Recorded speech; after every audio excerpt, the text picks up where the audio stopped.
엄마, 요즘 바빠서 전화 못했어요. 다음에 연락할게요.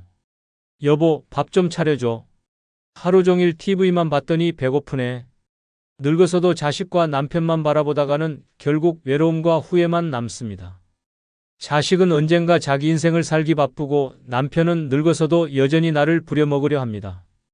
가족을 위해 평생 희생했지만 정작 나를 위해 살아본 적이 없습니다. 이제라도 달라져야 합니다.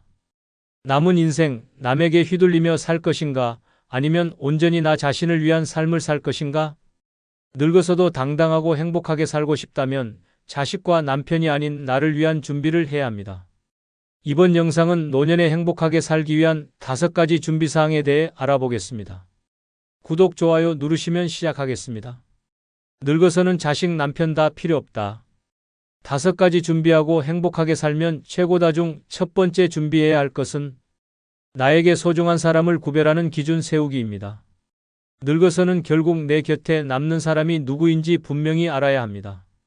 나를 힘들게 하고 내 삶을 갉아먹는 인간관계는 단호하게 정리해야 합니다. 누구에게나 잘 보이려 애쓰다가 정작 내 인생은 불행해질 뿐입니다. 노년에는 오히려 불필요한 인간관계가 건강과 행복을 해치는 독이 될 수 있습니다. 자식이라고 해서 무조건 소중한 존재가 아닙니다. 평생 키운 자식이 부모를 가볍게 여기고 필요할 때만 연락하는 존재라면 그건 혈육이 아니라 하나의 인연일 뿐입니다. 부모가 늙었다고 무시하고 돈 필요할 때만 찾는 자식이라면 미련을 버려야 합니다. 자식에게 기대면서 외로움을 채우려 하면 결국 실망만 남습니다. 자식은 독립된 인격체이고 결국 자기 인생을 살아갑니다. 부모를 돌보지 않는다고 원망할 시간에 스스로를 돌볼 방법을 찾는 것이 훨씬 현명합니다. 남편도 마찬가지입니다. 평생 같이 산다고 해서 무조건 내 편이 아닙니다. 오히려 늙어서 더 큰 짐이 될 수도 있습니다. 젊을 때는 가정을 위해 참아왔어도 이제는 눈치 보며 살 필요 없습니다. 서로 의지하며 살 수 있는 관계라면 좋지만 평생 무심하고 무책임했던 남편이라면 늙어서도 달라질 게 없습니다. 오히려 손 하나 까딱 안 하고 밥 해주길 바라고 늙어서까지 고생만 시킨다면 그런 사람을 왜 내 곁에 둬야 합니까? 이제는 나 자신을 위한 삶을 살아야 합니다. 친구도 무조건 소중한 게 아닙니다. 친구라는 이름으로 에너지만 빼앗는 사람이 많습니다. 항상 부정적인 이야기만 하거나 내 이야기는 듣지도 않고 자기 말만 늘어놓는 사람은 이제 멀리해야 합니다. 힘들 때는 찾지도 않다가 자기 고민 들어줄 사람 필요할 때만 연락하는 사람도 필요 없습니다. 오래된 친구라고 무조건 끌어안고 갈 필요 없습니다. 나이 들수록 관계는 가벼울수록 좋습니다. 마음이 편안해지는 사람, 부담 없이 연락할 수 있는 사람, 함께할 때 기분이 좋아지는 사람만 남기면 됩니다. 결국 노년에 진짜 소중한 사람은 나를 존중해주고 내 행복을 기원해주는 사람입니다. 나를 이용하거나 감정적으로 지치게 만드는 사람은 과감히 정리해야 합니다. 혼자 있는 게 외로워 보일 수 있지만 불필요한 인간관계로 스트레스 받는 것보다 훨씬 낫습니다. 불필요한 관계에 신경 쓰느라 정작 내 삶을 제대로 즐기지 못하는 것이야말로 가장 큰 손해입니다. 이제는 나 자신을 가장 소중한 사람으로 여기고 나를 위해 살아야 합니다. 70대 김 씨는 평생을 가족을 위해 희생하며 살았습니다. 남편은 무뚝뚝하고 가부장적인 사람이었고 자식들은 바쁘다는 핑계로 연락 한 통 없었습니다. 그래도 가족이니까 참고 살았지만 남편은 늙어서도 변하지 않았습니다. 하루 종일 TV만 보고 밥 차려주길 당연하게 여겼습니다. 자식들은 필요할 때만 연락했습니다. 돈이 필요하거나 손주 봐줄 사람이 필요할 때만 찾아왔습니다. 김 씨가 아프다고 해도 바쁘다는 말만 반복했습니다. 결국 김 씨는 결단을 내렸습니다. 남편과 자식들에게 더 이상 나에게 헌신을 요구하지 말라고 말했습니다. 물론 연락 오면 반갑게 받았지만 먼저 매달리지 않았습니다. 대신 오래된 친구들과 여행을 다니고 취미를 즐겼습니다. 불필요한 인간관계를 끊어내자 오히려 마음이 편안해졌습니다. 남편과 자식이 있어도 외로웠던 시간보다 혼자 지내는 지금이 훨씬 행복했습니다. 두 번째 준비해야 할 것은 내 몸을 건강하게 유지하는 습관입니다. 늙어서는 결국 내 몸 하나 제대로 못 움직이면 끝입니다. 아무리 돈이 많아도 자식이 곁에 있어도 내 몸이 병들어 누워 있으면 다 소용없습니다. 병원 침대에 누워서 남의 손에 의존하며 사는 삶은 비참할 뿐입니다. 늙어서 남들에게 짐이 되지 않으려면 무엇보다 건강을 지켜야 합니다. 건강을 잃으면 모든 것이 무너집니다. 거동이 불편해지면 자유롭게 움직일 수도 없고 남의 손에 기대야 하는 순간 자존심은 무너집니다. 자식들이 처음에는 챙겨주는 척하다가도 시간이 지나면 귀찮아집니다. 하루 이틀 돌보는 것은 가능해도 몇 년씩 병수발을 들게 되면 결국 짜증이 납니다. 엄마, 이번엔 요양원 알아보는 게 어때? 이 한마디가 떨어지는 순간 가족이라는 것도 부질없다는 걸 깨닫게 됩니다. 몸을 건강하게 유지하는 것은 선택이 아니라 필수입니다. 운동은 하루라도 쉬면 안 됩니다. 늙었다고 가만히 있으면 근육이 급격히 사라집니다. 근력이 없으면 작은 계단에서도 넘어지고 골절이라도 되면 침대에 갇히는 인생이 시작됩니다. 하루 30분씩이라도 걷고 가벼운 근력 운동을 해야 합니다. 음식도 아무거나 먹으면 안 됩니다. 기름진 음식, 짠 음식, 단 음식은 노화를 촉진시키는 독입니다. 무조건 건강한 식단을 유지해야 합니다. 건강검진도 소홀히 하면 안 됩니다. 아무 증상 없다고 방심하다가 큰 병을 키우는 경우가 많습니다. 조기에 발견하면 간단히 치료할 수 있는 것도 늦어지면 목숨을 위협하는 병으로 변합니다. 치아 관리도 필수입니다. 이가 망가지면 씹지도 못하고 결국 영양 섭취가 어려워져 건강이 급격히 나빠집니다. 치과 가는 게 귀찮다고 미루다가 나중에 틀니 신세지는 순간 후회해도 소용없습니다. 결국 내 몸은 내가 지켜야 합니다. 건강한 몸이 있어야 혼자서도 자유롭게 살 수 있습니다. 늙어서도 병원 신세지지 않고 누구의 도움도 받지 않으며 내 힘으로 살아가는 것이 진짜 행복입니다. 남편도 자식도 끝까지 내 건강을 책임져 주지 않습니다. 내 몸을 건강하게 유지하는 습관을 들이지 않으면 결국 누군가에게 버려지거나 요양원에서 외롭게 늙어가게 됩니다. 남에게 기대지 않고 당당한 노년을 살고 싶다면 지금 당장 건강부터 챙겨야 합니다. 72세 이 씨는 젊을 때 건강을 대수롭지 않게 여겼습니다. 운동은 귀찮아서 미뤘고 먹고 싶은 대로 먹으며 살았습니다. 병원은 아플 때만 가면 된다고 생각했습니다. 그러다 60대 후반부터 몸이 급격히 망가졌습니다. 무릎이 아파 걷는 게 힘들어졌고 혈압과 당뇨가 생겨 약을 달고 살았습니다. 자식들은 처음에는 걱정하는 척했지만 시간이 지나자 연락이 뜸해졌습니다. 병원에 데려다 줄 사람도 없고 아픈 몸으로 혼자 병원을 오가며 서러움만 커졌습니다. 한번 크게 넘어지고 나서는 더 이상 혼자 생활이 불가능해졌습니다. 결국 자식들은 요양원을 알아보자고 했습니다. 평생 가족을 위해 살아왔지만 늙고 병든 순간 불편한 짐이 되어버렸습니다. 반면 친구 김 씨는 철저하게 자기 몸을 관리했습니다. 60대부터 매일 운동하고 식단을 조절했습니다. 건강검진도 꼼꼼히 받았습니다. 70이 넘은 지금도 혼자 자유롭게 여행을 다니고 하고 싶은 일을 하며 살아갑니다. 늙어서 삶의 질을 결정하는 건 결국 건강입니다. 건강을 잃으면 아무리 가족이 있어도 외롭고 비참해질 뿐입니다. 세 번째 준비해야 할 것은 나만의 힐링 공간 만들기입니다. 늙어서는 결국 혼자 있는 시간이 많아집니다. 자식들은 바쁘고 남편과도 대화가 줄어듭니다. 나를 위해 주는 사람은커녕 오히려 신경 써야 할 대상만 늘어납니다. 이런 상황에서 마음 편히 쉴 곳조차 없다면 노년의 삶은 지옥이 됩니다. 그래서 반드시 나만을 위한 힐링 공간을 만들어야 합니다. 내 마음이 안정되고 누구에게도 방해받지 않는 곳이 있어야 합니다. 집안에서도 내 공간이 없으면 끊임없이 스트레스를 받습니다. 남편은 TV만 보고 자식들은 가끔 와서 어지럽히고 갈 뿐입니다. 온종일 부엌과 거실을 전전하며 다른 사람을 위해 사는 삶은 이제 끝내야 합니다. 오롯이 나를 위한 공간을 만들고 그곳에서 힐링하는 시간을 가져야 합니다. 작은 방 하나라도 좋고 베란다 한쪽을 꾸며도 됩니다. 내 취향대로 가구를 배치하고 좋아하는 물건들로 채워야 합니다. 그곳에서는 누구의 눈치도 볼 필요 없이 나만의 시간을 보내야 합니다. 힐링 공간이 없으면 사소한 일에도 예민해지고 쌓인 스트레스가 결국 건강을 망가뜨립니다. 오롯이 나를 위한 공간에서 조용히 책을 읽고 음악을 들으며 차 한 잔 마시는 것만으로도 삶의 질이 달라집니다. 반려식물을 키우거나 취미를 즐길 수도 있습니다. 중요한 것은 그 공간에서만큼은 가족도 세상도 신경 쓰지 않고 나 자신을 위한 시간을 가져야 한다는 것입니다. 결국 노년에 가장 중요한 것은 내 마음의 평온입니다. 아무리 가족이 있어도 결국 혼자 있는 시간이 많아질 수밖에 없습니다. 그 시간을 외로움과 답답함 속에서 보낼 것인지 아니면 나만의 힐링 공간에서 행복하게 보낼 것인지 선택해야 합니다. 남편과 자식이 있어도 온전히 나를 위하는 사람은 없습니다. 결국 나를 지켜줄 사람은 나뿐입니다. 내 삶을 내 방식대로 살아가기 위해서라도 나만의 힐링 공간을 반드시 만들어야 합니다. 68세 정 씨는 평생 가족을 위해 살았습니다. 남편 밥 차려주고 자식들 뒷바라지하며 자기만의 공간 한 번 가져본 적이 없었습니다.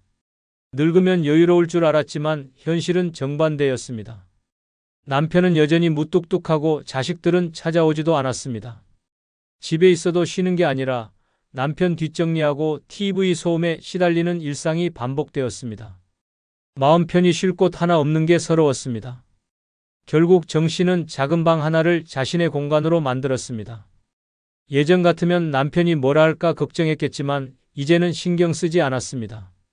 좋아하는 의자를 놓고 꽃을 키우며 조용한 시간을 보냈습니다. 매일 아침 차를 마시며 책을 읽는 순간이 가장 행복했습니다. 그 공간이 생기자 삶이 달라졌습니다. 더 이상 남편에게 휘둘리지도 자식들에게 기대지도 않았습니다. 나만을 위한 공간 하나가 결국 내 인생을 되찾아준 셈이었습니다. 네 번째 준비해야 할 것은 자식에게 재산을 미리 증여할지 신중히 고민하기입니다. 늙어서는 절대 재산을 함부로 자식에게 넘겨줘서는 안 됩니다. 평생 피땀 흘려 모은 돈을 쉽게 내주고 나면 결국 남는 것은 후회와 외로움뿐입니다. 자식들이 부모를 공경하는 것은 돈이 있을 때뿐입니다. 돈이 사라지는 순간 부모는 짐이 됩니다. 내가 이 정도 줬으니 효도하겠지라는 기대는 버려야 합니다. 기대하는 순간 실망만 커지고 돈을 빼앗긴 뒤에는 아무것도 할 수 없습니다. 자식이 아무리 착하고 속이 깊어 보여도 돈 앞에서는 사람이 변합니다. 처음에는 엄마, 나중에 힘들 때 쓰시게 다시 돌려드릴게요 라고 말합니다. 하지만 돈을 손에 쥐는 순간 그 약속은 사라집니다. 부모의 돈을 자기 돈처럼 쓰기 시작하고 시간이 지나면 이제 내 돈인데 왜 간섭하냐는 태도로 변합니다. 더 끔찍한 경우는 부모가 남은 돈을 어떻게 쓰는지 감시하기 시작한다는 것입니다. 돈을 미리 증여하는 순간 부모는 더 이상 존중받지 못하는 존재가 됩니다. 형제 간의 갈등도 심각해집니다. 누구는 더 받았네, 누구는 덜 받았네 하며 싸움이 시작됩니다. 부모가 살아있을 때도 이럴진데 사후에는 더합니다. 결국 서로 원수처럼 지내며 법정 싸움까지 가는 경우도 많습니다. 부모가 평생 가족을 위해 희생했는데 마지막에 남는 것은 돈 때문에 찢어진 가족뿐입니다.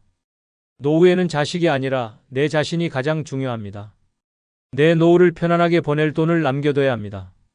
자식들이 엄마, 그 돈 언제 줄 거야? 라고 묻는다면 단호하게 끊어야 합니다. 내 돈을 어떻게 쓸지는 내가 결정하는 것입니다. 필요할 때마다 조금씩 도와줄 수는 있어도 목돈을 한 번에 넘겨주는 순간 내 삶은 끝난다고 생각해야 합니다.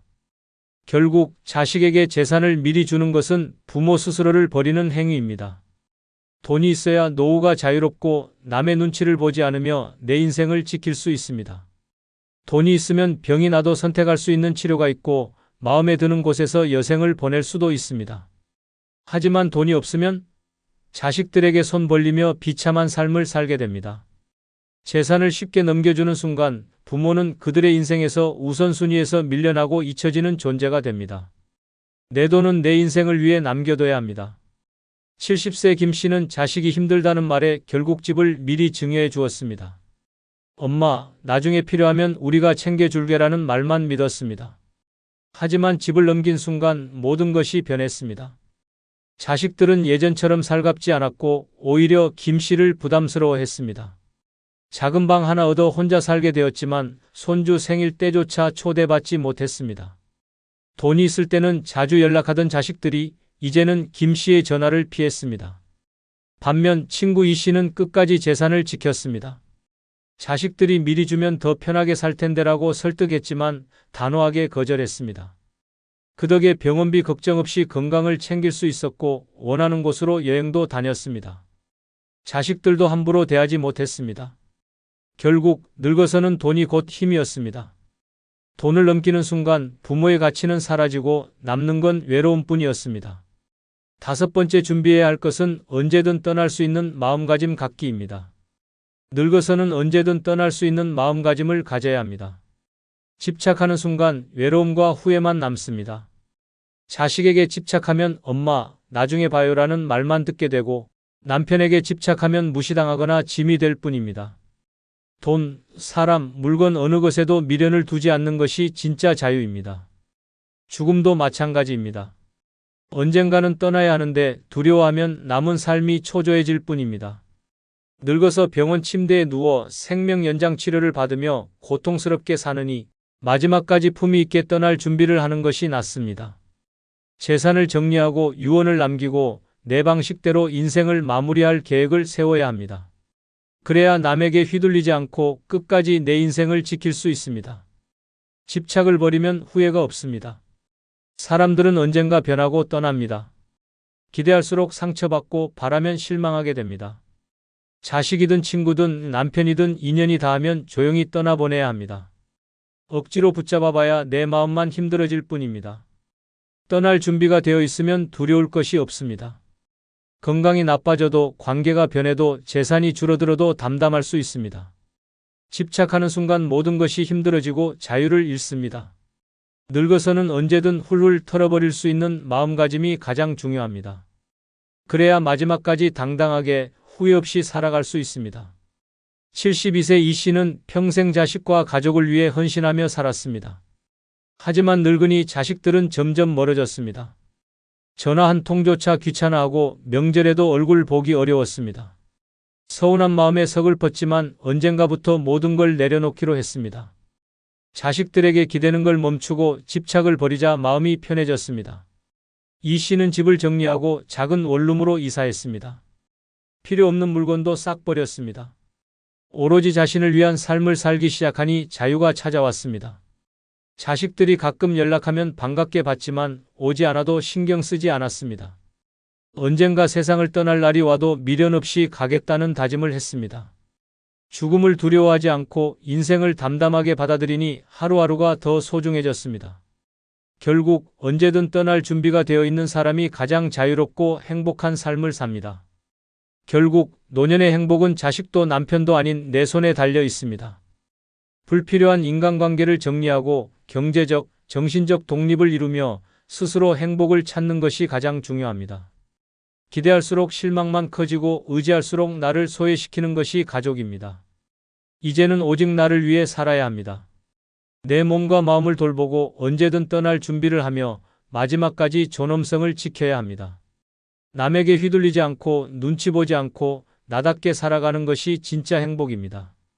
늙어서도 당당하게 자유롭게 그리고 후회 없이 살아가야 합니다.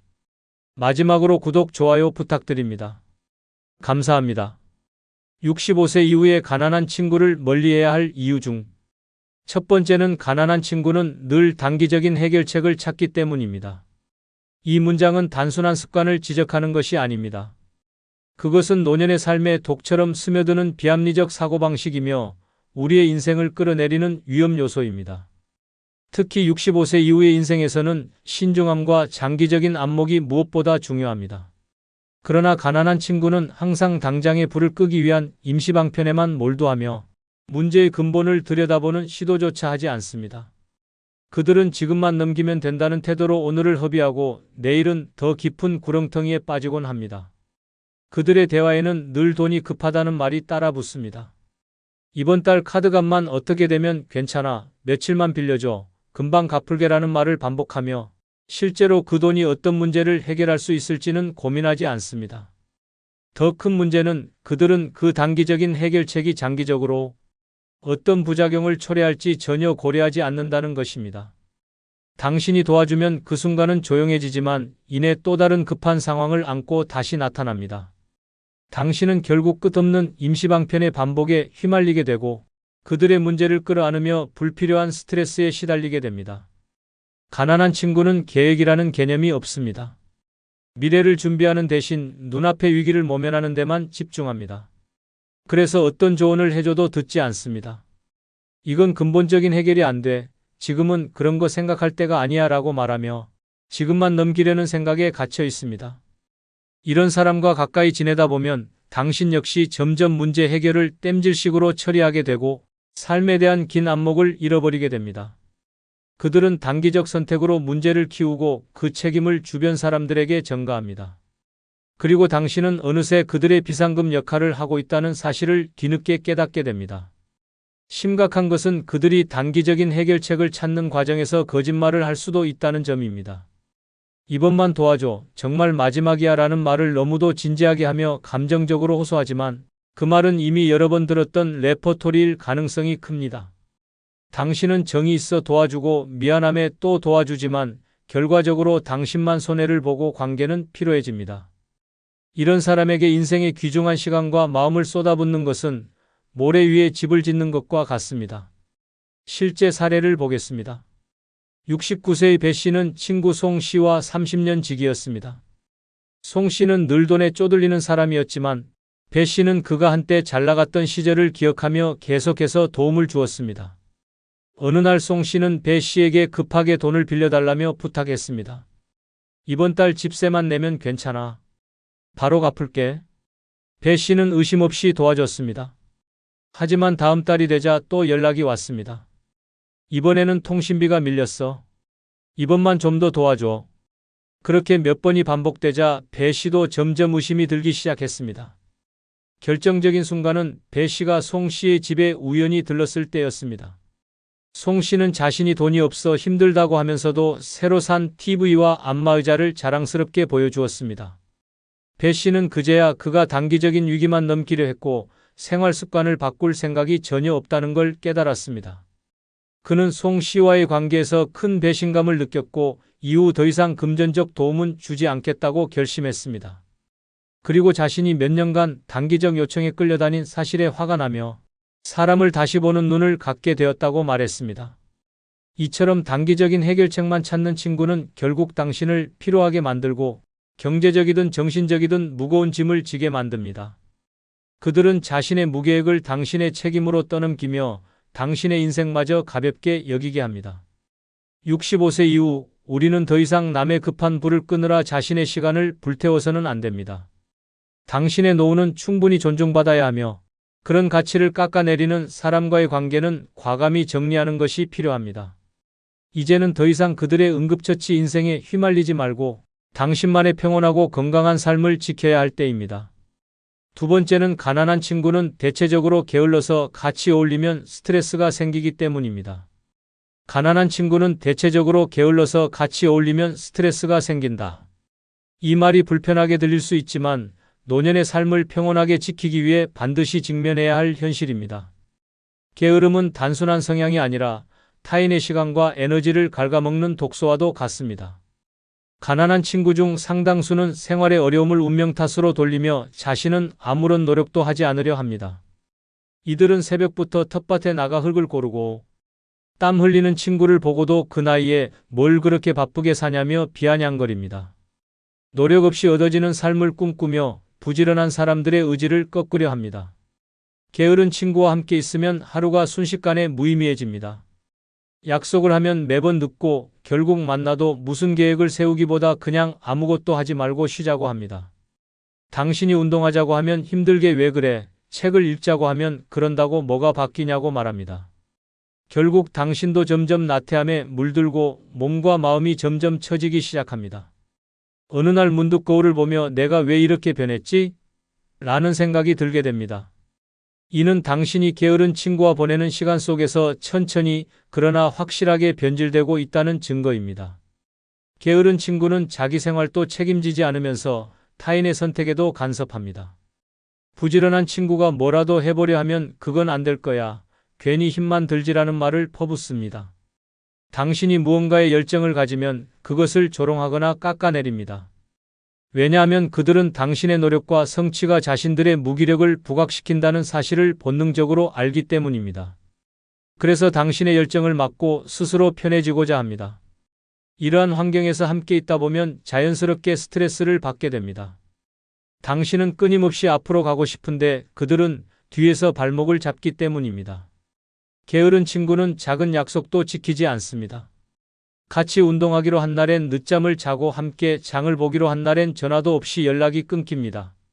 당신은 그들을 기다리다 하루를 허비하고 헛수고만 하게 됩니다. 더 큰 문제는 그들이 이런 상황을 전혀 문제라고 생각하지 않는다는 것입니다. 그냥 늦잠 좀 잤어. 뭐 어때? 한마디로 모든 것이 정리됩니다. 이 말은 결국 당신의 시간, 계획, 수고가 전혀 중요하지 않다는 의미입니다. 이런 일이 반복되면 상대방에 대한 신뢰는 무너지고 불쾌함과 분노가 쌓이게 됩니다. 실제 사례를 소개합니다. 74세의 장 씨는 최근 지병을 예방하기 위해 매일 아침 6시에 공원에서 걷기 운동을 시작했습니다. 건강도 챙기고 삶의 활력도 불어넣고 싶다는 생각에서였습니다. 그런데 고등학교 동창인 윤 씨가 자주 연락을 해와 같이 운동하자고 했습니다. 장 씨는 반가운 마음에 흔쾌히 수락했습니다. 첫날 윤 씨는 30분 늦게 나타났고 다음 날은 아예 오지 않았습니다. 전화를 걸자 오늘은 그냥 누워있고 싶더라며 웃으며 말했습니다. 장 씨는 처음엔 이해하려 했습니다.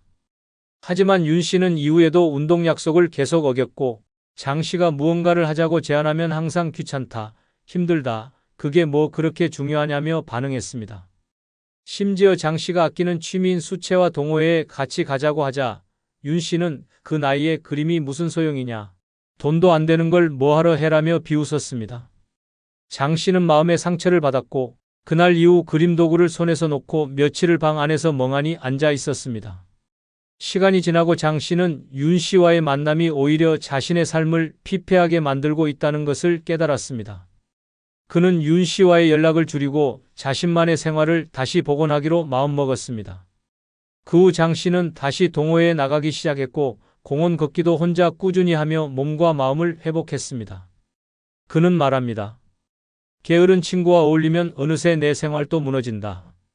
그들은 나를 끌어올리는 사람이 아니라 끌어내리는 사람이다. 장 씨는 이제 주변 사람들과의 관계에서 에너지가 있는지를 가장 중요하게 생각하게 되었다고 합니다. 이처럼 게으른 친구는 단순히 행동이 느린 사람이 아닙니다. 그들은 당신의 에너지와 시간을 앗아가는 존재입니다. 그들과 어울리는 시간은 곧 당신의 삶을 깎아내리는 시간입니다. 노년의 삶은 점점 줄어드는 시계 속에서 진정으로 의미 있는 사람들과만 함께 해야 합니다. 게으름은 전염됩니다. 그들의 무기력이 당신의 삶을 병들게 하기 전에 과감히 거리를 두는 결단이 필요합니다. 그것이 당신의 노후를 지키는 가장 확실한 방법입니다. 세 번째는 가난한 친구는 부정적인 에너지를 불러일으키기 때문입니다. 가난한 친구는 언제나 불만을 토로하고 세상과 자신에게 불평하며 그런 부정적인 감정은 주변 사람들에게도 전염됩니다. 이로 인해 우리는 의도하지 않게 부정적인 감정에 휘말리게 되고 결국 인생의 긍정적인 면을 놓치게 됩니다. 가난한 친구는 자신의 상황에 대해 불평할 뿐만 아니라 그 불만을 다른 사람들에게도 퍼뜨리기 시작합니다. 나만 이렇게 힘들어? 세상은 나를 버린 거야 라고 끊임없이 말하며 그들의 불행을 자신도 모르게 다른 사람들에게 강요합니다. 이렇게 부정적인 이야기를 계속 듣다 보면 어느 순간 자신도 모르게 그들의 생각에 영향을 받게 됩니다. 예를 들어 삶에 대한 불신이 커지고 자신이 원하는 목표를 향해 나아가는 대신 어차피 나는 안 될 거야 라는 생각에 빠지게 될 수 있습니다. 그들의 부정적인 에너지는 우리의 정신을 갉아먹고 삶에 대한 희망을 점점 희미하게 만듭니다.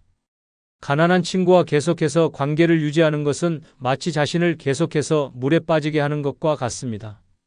그들은 자신이 처한 경제적인 어려움 때문에 자주 돈에 대해 불평하고 자신의 불행을 다른 사람에게 전이시키기 위해 끊임없이 말합니다.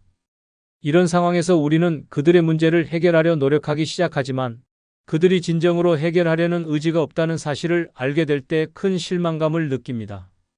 그들은 도움을 요청하지만 그 도움을 받아도 아무 변화가 일어나지 않기 때문에 결국 우리만 에너지를 소모하게 됩니다. 또한 그들이 계속해서 부정적인 태도를 보일 때 우리는 점점 더 피곤해지고 점차적으로 그들로부터 멀어지게 됩니다. 실제 사례를 통해 이 문제를 살펴보겠습니다. 한 70대 초반의 김 씨는 오래된 친구인 박 씨와 오랜 시간 동안 가까운 관계를 유지해 왔습니다. 하지만 김 씨는 박 씨가 점점 더 부정적이고 불평이 많아지는 것을 느꼈습니다. 박 씨는 끊임없이 자신이 힘든 처지에 있다고 말하고 나는 나이가 들어서 이제 아무것도 할 수 없다며 자주 우울해했으며 왜 이렇게 힘든지 모르겠다며 매일같이 불평을 쏟아냈습니다. 김 씨는 처음에는 그를 위로하고 넌 여전히 할 수 있어라고 말하며 그를 도우려 했습니다. 그러나 시간이 지나면서 박 씨의 불평은 점점 더 심해졌고 김 씨는 점차 그의 말에 영향을 받게 되었습니다. 이제 김 씨는 박 씨와 만나면 항상 우울하고 피곤한 기분이 들었고 더 이상 박 씨와의 대화를 즐기지 못하게 되었습니다. 박 씨의 부정적인 에너지가 김 씨의 마음까지 잠식해 들어갔기 때문입니다. 결국 김 씨는 박 씨와의 관계에서 벗어나기로 결심했습니다. 그가 박 씨와 거리를 두고 나서 그의 삶은 전혀 달라졌습니다. 김 씨는 다시 긍정적인 생각을 가지게 되었고 새로운 사람들과의 만남을 통해 더욱 활기찬 생활을 시작했습니다. 그는 박 씨와의 관계에서 벗어난 덕분에 새로운 가능성을 발견할 수 있었고 더 이상 불필요한 부정적인 에너지에 영향을 받지 않게 되었습니다. 가난한 친구가 부정적인 에너지를 불러일으킨다는 것은 단순히 기분을 나쁘게 만드는 정도가 아닙니다. 그들의 부정적인 생각은 우리의 마음을 괴롭히고 결국 우리가 원하는 방향으로 나아가는 것을 방해합니다. 삶에 대한 부정적인 태도는 결국 우리의 미래까지도 어둡게 만들 수 있기 때문에 65세 이후에는 그러한 친구들과의 관계를 다시 한번 고민해 볼 필요가 있습니다. 네 번째는 가난한 친구는 항상 돈에 대해 걱정하기 때문입니다. 그들의 걱정은 단순히 금전적인 문제를 넘어서 우리의 삶에 깊은 영향을 미칠 수 있습니다. 돈에 대한 걱정은 끊임없이 그들의 대화에 등장하고 심지어 우리의 생각마저 물들입니다. 이로 인해 점점 더 재정적인 스트레스에 시달리게 되며 돈에 대한 불안감이 지속적으로 우리를 압박합니다. 가난한 친구는 돈에 대해 이야기할 때마다 자신의 처지를 강조하며 나 같은 사람은 어떻게 살아야 할까? 돈이 없으면 아무것도 할 수 없다라는 말을 자주 합니다. 그들은 항상 돈이 부족하다고 느끼고 이를 해결하려는 방법이 아니라 그저 불평만 합니다. 그들의 대화는 항상 돈에 관한 이야기로 가득 차 있습니다. 우리는 그들과 함께 있을 때마다 무의식적으로 그들의 걱정에 휘말리게 되며 돈이 없으면 살아갈 수 없다는 생각에 갇히게 됩니다. 이러한 마인드는 결국 우리의 인생에까지 영향을 미칩니다. 가난한 친구와 계속 가까운 관계를 유지한다면 우리는 그들의 경제적인 불안정을 공유하게 되고 그로 인해 우리의 삶도 점차 불안정해지기 시작합니다. 그들은 돈 없으면 모든 게 무너진다며 돈이 문제의 핵심인 것처럼 계속해서 말합니다. 그들의 이야기는 점점 더 무겁고 반복적으로 돈에 관한 불안감을 전파합니다. 이로 인해 우리는 돈이 없으면 행복할 수 없다는 생각에 점점 더 강하게 사로잡히게 되며 심지어 물질적인 풍요가 인생의 중요한 목표처럼 느껴지기 시작합니다. 그들의 부정적인 사고방식에 영향을 받아 우리는 점차 자아를 잃고 물질적인 것에 지나치게 집착하게 됩니다. 이러한 상황에서 점점 더 소비적이고 무책임한 삶을 살아가게 될 위험이 있습니다. 실제 사례를 통해 이 문제를 더 잘 이해할 수 있습니다. 75세의 박 씨는 예전부터 가까운 친구인 김 씨와 자주 만나며 많은 시간을 함께 보냈습니다. 하지만 최근 들어 박 씨는 김 씨와의 만남이 점점 불편해지고 있다는 것을 느꼈습니다. 그 이유는 김 씨가 늘 돈에 대해 이야기하며 요즘 물가가 너무 비싸다, 이젠 돈을 벌 수 있는 방법이 없다며 계속해서 불안감을 표현했기 때문입니다. 김 씨는 종종 자신이 경제적으로 어려운 상황에 처해 있다고 말하며 어떻게 살아야 할지 모르겠다는 이야기를 반복했습니다. 이러한 이야기는 박 씨에게도 큰 영향을 미쳤습니다. 처음에는 그저 위로를 하던 박 씨는 점차 자신도 경제적인 불안감을 느끼기 시작했습니다. 매일같이 김 씨와의 대화가 끝난 후 그는 정말 돈이 없으면 아무것도 할 수 없을까? 라는 생각에 사로잡히게 되었습니다. 박 씨는 어느 날 김 씨와의 대화가 끝난 후 심각하게 고민하게 되었습니다. 내가 이제까지 어떻게 살아왔지? 정말 돈이 없으면 행복할 수 없는 걸까? 라는 의문이 들었습니다. 그 후 박 씨는 자신도 점점 더 경제적 불안에 시달리게 되었고 과거에는 그다지 중요하지 않았던 재정적인 문제들이 점점 더 커지기 시작했습니다. 그는 김 씨의 불안감을 전파받아 자신도 모르게 돈에 집착하게 되었고 불필요한 소비를 하게 되었습니다. 이제는 돈이 모든 문제의 핵심이라고 믿게 된 박 씨는 생활에 더욱 스트레스를 받게 되었습니다. 그러던 어느 날 박 씨는 김 씨와의 만남을 완전히 끊기로 결심했습니다. 김 씨와의 관계를 지속하는 것은 더 이상 자신에게 이롭지 않다는 것을 깨달았기 때문입니다. 박 씨는 김 씨와의 만남을 줄이고 대신 새로운 사람들과 더 많은 시간을 보내기로 했습니다. 그 결과 박 씨는 다시 긍정적인 마음을 되찾고 재정적인 불안에서 벗어나기 위한 방법을 찾아갔습니다. 돈에 대한 집착을 내려놓고 자신만의 행복을 추구하는 방향으로 삶을 전환하게 되었습니다. 결국 박 씨는 경제적으로 더 안정적이고 정신적으로도 더 편안한 삶을 살게 되었습니다.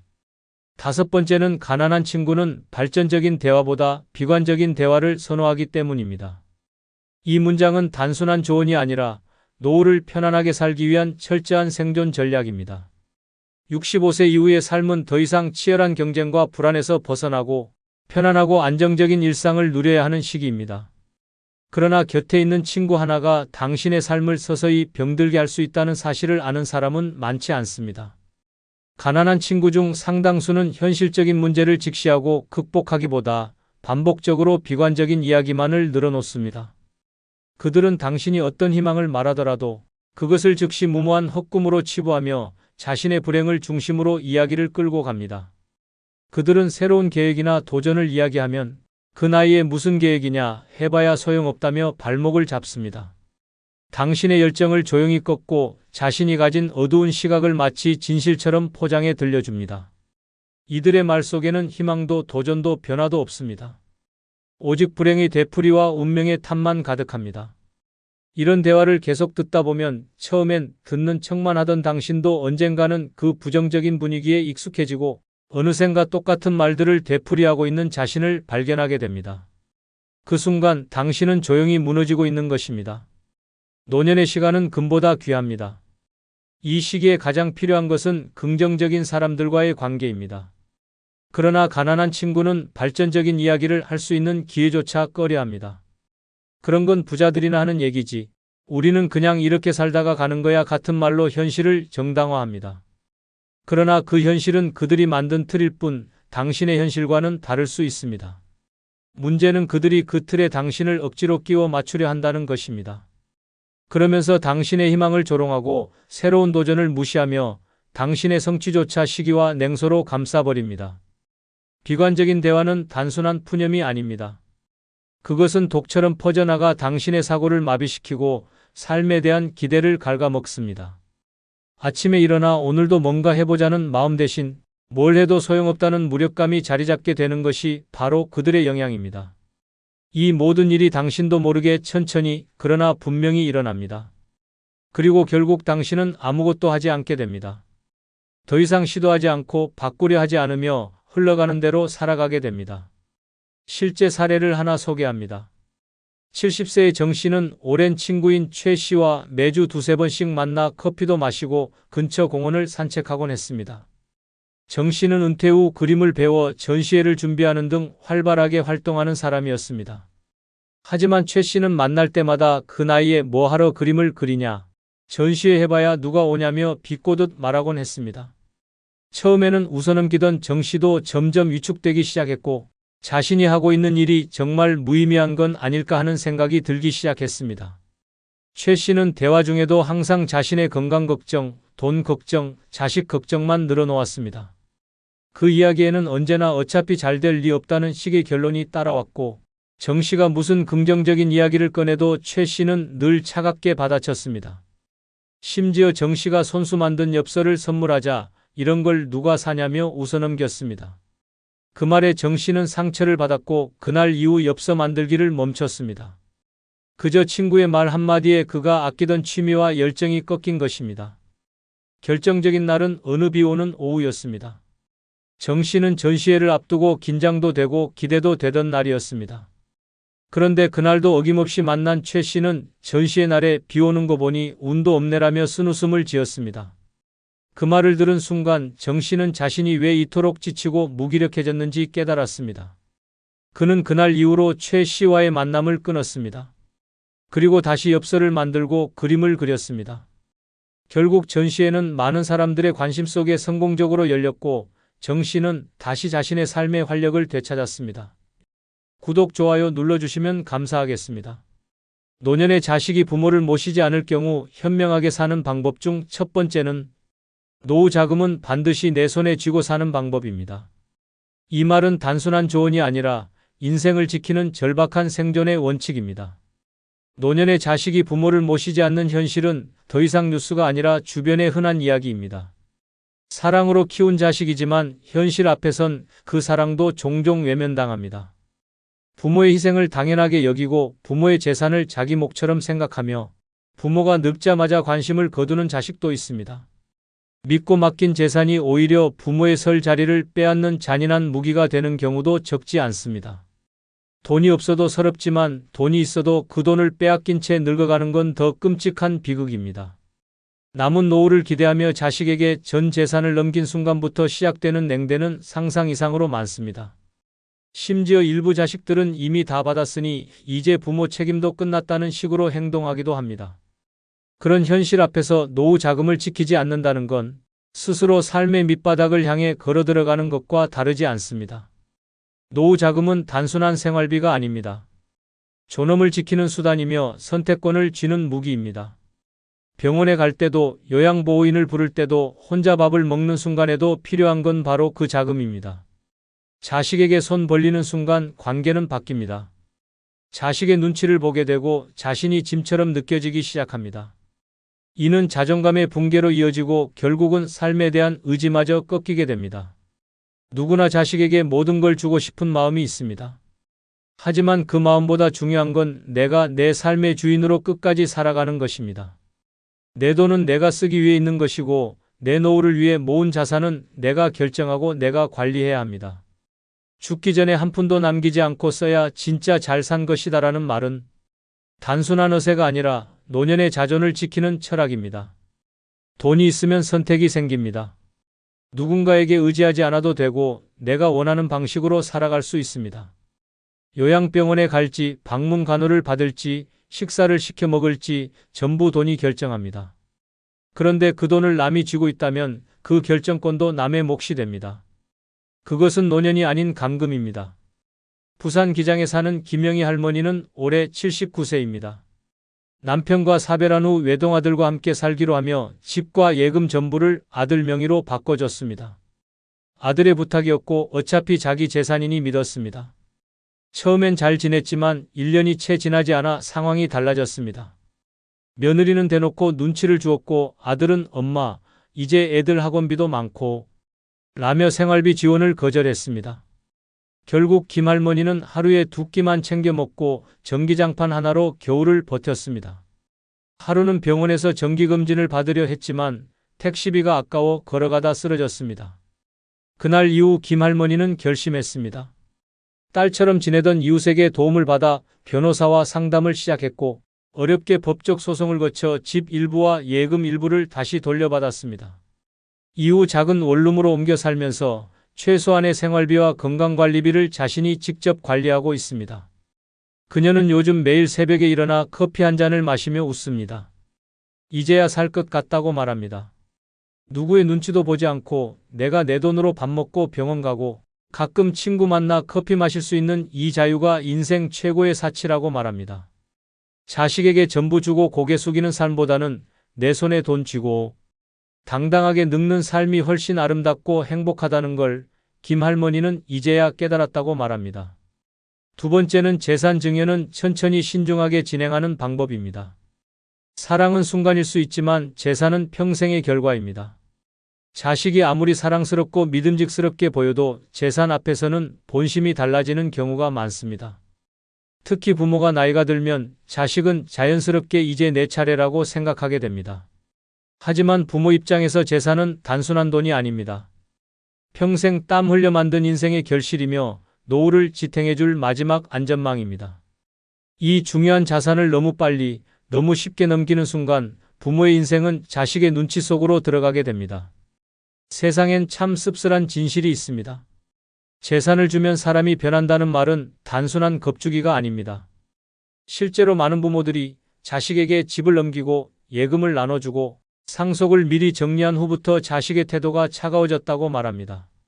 손주를 데리고 자주 오던 며느리가 발길을 끊고 전화 자주 하던 아들이 점점 무뚝뚝해지고 결국 부모는 집안에서 조용히 잊혀지는 존재가 됩니다. 재산은 사랑의 증표가 아닙니다.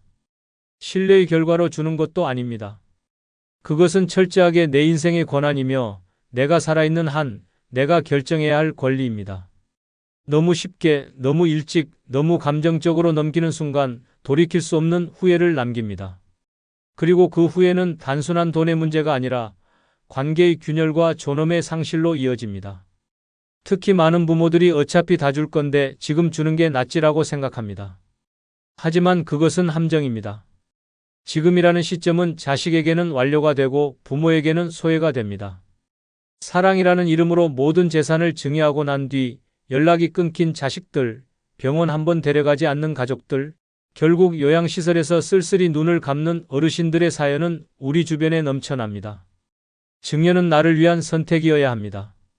자식이 나를 돌보지 않아도 내 삶이 무너지지 않도록 준비된 상태에서 내가 통제할 수 있는 범위 내에서 천천히 나누는 것이 가장 현명합니다.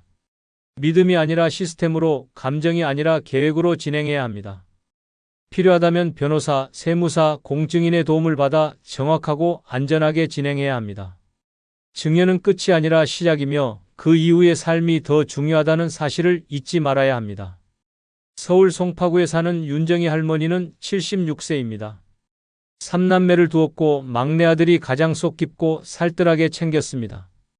윤 할머니는 막내에게 미안한 마음이 컸습니다. 자식들 중 가장 늦게 자리 잡았고 경제적으로도 넉넉하지 않았기 때문입니다. 그래서 아파트를 미리 막내 아들 명의로 바꿔주었습니다. 내가 없어도 걱정 없이 살았으면 좋겠다는 마음이었습니다. 처음엔 고마워하던 아들이 점점 달라졌습니다. 집 근처에 살면서도 연락이 줄었고 병원에 데려다 달라는 부탁에도 바쁘다며 거절하기 일쑤였습니다.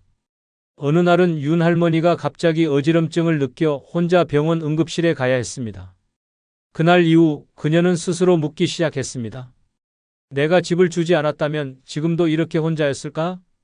결국 윤 할머니는 이웃 아주머니와 친해져 동네에서 함께 병원도 가고 장도 보고 반찬도 나눠 먹는 생활을 시작했습니다. 그러던 어느 날 그 아주머니가 조심스레 물었습니다. 정희 언니, 아파트는 왜 그렇게 일찍 넘겼어? 그 순간 윤 할머니는 웃으며 말했습니다. 그땐 내가 현명하다고 생각했는데 지금은 그냥 성급했다고 느껴. 그리고 덧붙였습니다. 다음 생에 태어나면 재산은 손에 꼭 쥐고 살 거야. 천천히, 아주 천천히 나눠줄 거야. 이야기를 들은 동네 어르신들이 다들 박수를 쳤습니다. 그리고 농담처럼 말했습니다. 우리끼리 약속하자. 죽기 전까지 재산은 손에 쥐고 살자고. 웃음 속엔 진심이 담겨 있었습니다. 재산은 미련 없이 나누는 것이 아니라 후회 없이 지키는 것이 먼저입니다. 그것이 노년을 현명하게 사는 진짜 지혜입니다. 세 번째는 내 건강과 돌봄을 위한 비용은 미리 떼어두는 방법입니다. 이것은 단순한 준비가 아니라 나를 지키는 최소한의 무기입니다. 노년은 갑자기 무너집니다. 어느 날 넘어지며 시작되고 다음 날부터 병원이 일상이 됩니다. 젊었을 때는 상상도 못했던 병명들이 쏟아지고 일어나지도 못할 정도로 기운이 빠집니다.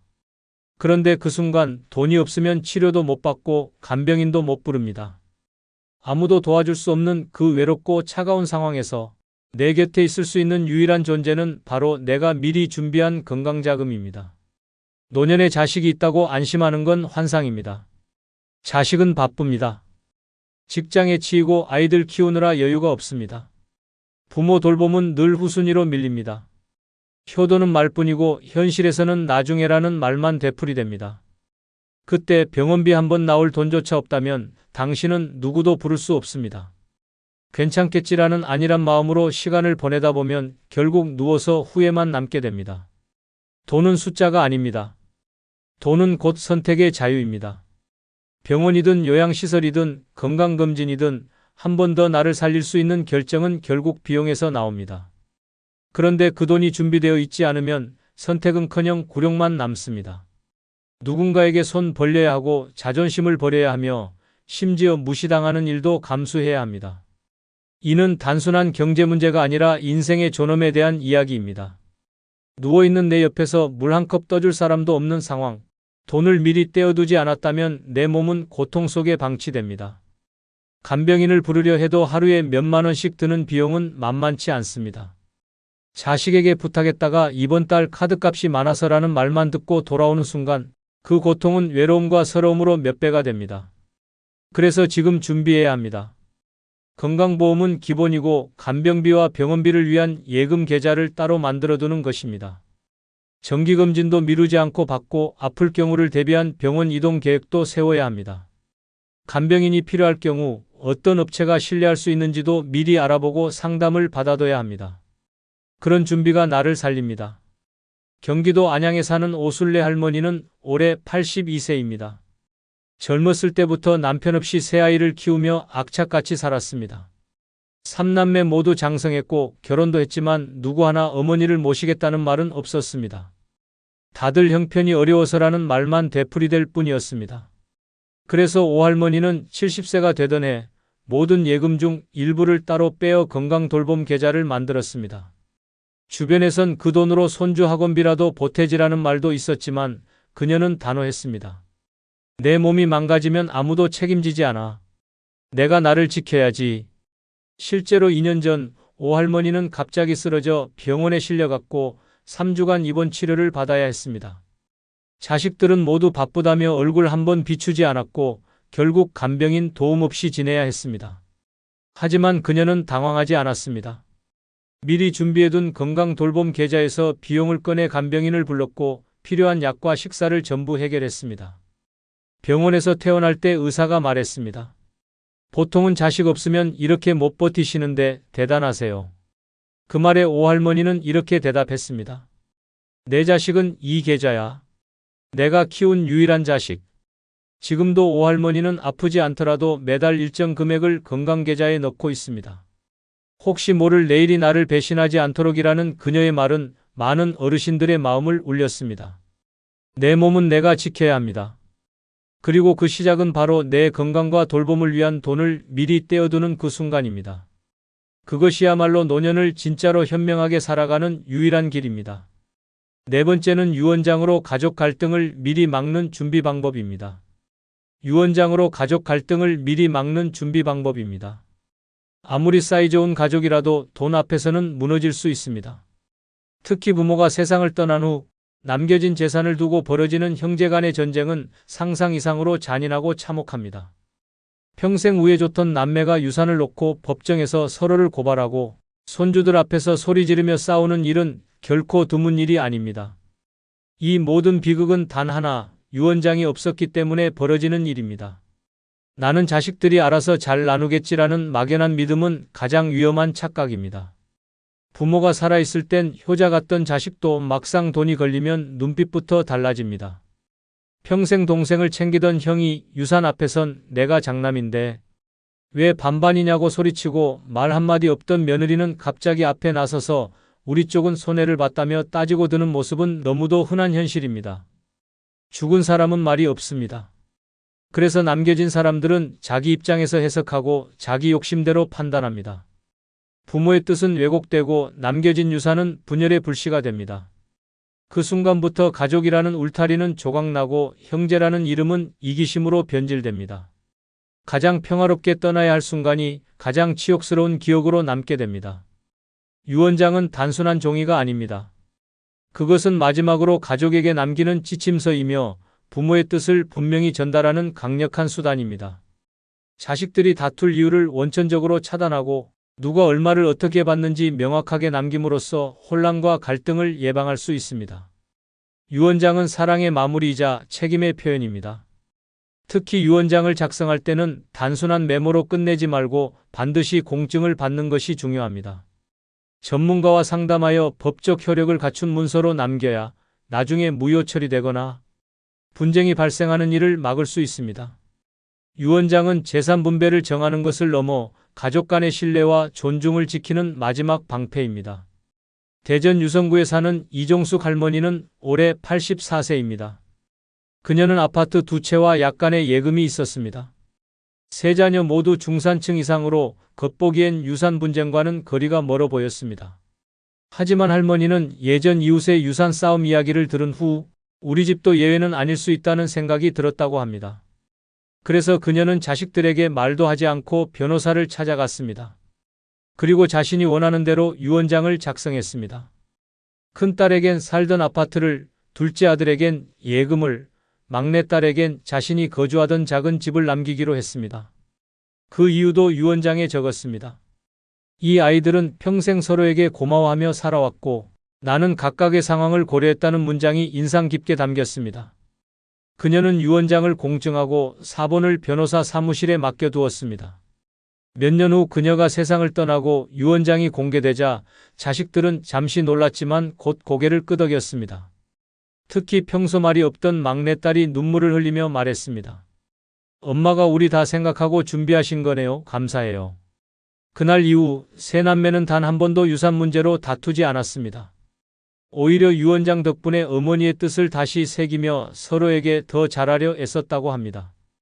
지금도 이종숙 할머니의 유언장은 동네 노인정에서 가장 현명한 마지막 선택으로 회자되고 있습니다. 유언장이 없었다면 아마 평생 남을 상처만 남았을 것입니다. 남겨진 가족이 미움이 아닌 감사로 기억할 수 있도록 유언장은 반드시 준비해야 할 노년의 지혜입니다. 다섯 번째는 사기와 착취로부터 나를 지키는 금융 지식 갖추는 방법입니다. 사기와 착취로부터 나를 지키는 금융 지식 갖추는 방법입니다. 노년은 한평생 열심히 살아온 대가로 평온해야 하지만 현실은 그리 호락호락하지 않습니다. 요즘 사기꾼들은 어르신들의 눈물 위에 밥을 짓고 평생 모은 돈을 한순간에 가로채며 웃음을 짓습니다. 자식도 모시지 않는 세상에 믿을 사람이라고는 자신뿐입니다. 그런데 그 자신이 아무런 금융 지식 없이 살아간다면 결국 가장 약한 고리가 되어버립니다. 어르신들을 노리는 금융 사기는 해마다 정교해지고 있습니다. 전화로, 문자로, 심지어 직접 집을 찾아와 감언이설로 속입니다. 국민연금이 더 나올 수 있다. 정부 지원을 받을 수 있다. 자식에게 부담 주지 않게 장례비를 미리 준비하라는 말로 접근해 통장 비밀번호를 받아내거나 이름도 처음 들어보는 상품에 수천만 원을 투자하게 만드는 일이 비일비재합니다. 더 충격적인 건 이 모든 일이 자식의 무관심 속에서 벌어진다는 사실입니다. 부모를 챙기지 않는 자식은 많고 그 틈을 파고드는 사기꾼은 더욱 많습니다. 심지어 가족을 사칭해 돈을 요구하는 보이스피싱부터 잘 알고 지내던 이웃이 투자 명목으로 돈을 빌리고 사라지는 일도 일상입니다. 한 번 속으면 모든 걸 잃고 그 뒤에는 오직 후회와 눈물만 남습니다. 노년에는 철저하게 방어적인 금융 태도가 필요합니다. 모르는 전화는 받지 않고 통장은 한 개로 단순하게 관리하며 예금과 재산은 꼭 본인 명의로 분산해둬야 합니다. 절대로 비밀번호나 통장 정보를 다른 사람에게 알려줘서는 안 됩니다. 인터넷 사용이 익숙하지 않더라도 최소한의 금융 문자 알림은 반드시 설정해야 합니다. 또한 정기적으로 금융 상담을 받을 수 있는 복지기관이나 은행의 무료 상담, 창구를 활용하는 것도 좋은 방법입니다. 가장 중요한 건 돈을 지키는 것도 결국은 정보 싸움이라는 사실입니다. 모르면 당하고 알면 피할 수 있습니다. 친구 따라, 친척 따라 무작정 가입하는 보험이나 투자 상품은 피하고 이해되지 않는 조건에는 절대 사인하지 않아야 합니다. 아깝다고 생각하지 말고 작은 돈이라도 전문가와 상의하는 습관을 가져야 합니다. 노년의 돈은 생존이고 자존이고 마지막 자부심입니다. 그걸 남의 손에 쉽게 맡겨서는 안 됩니다. 전북 전주에 사는 김남희 할머니는 78세입니다. 그녀는 한때 친구 소개로 노후 보장형 황금 투자라는 말에 혹해 5천만 원을 한 회사에 투자했습니다.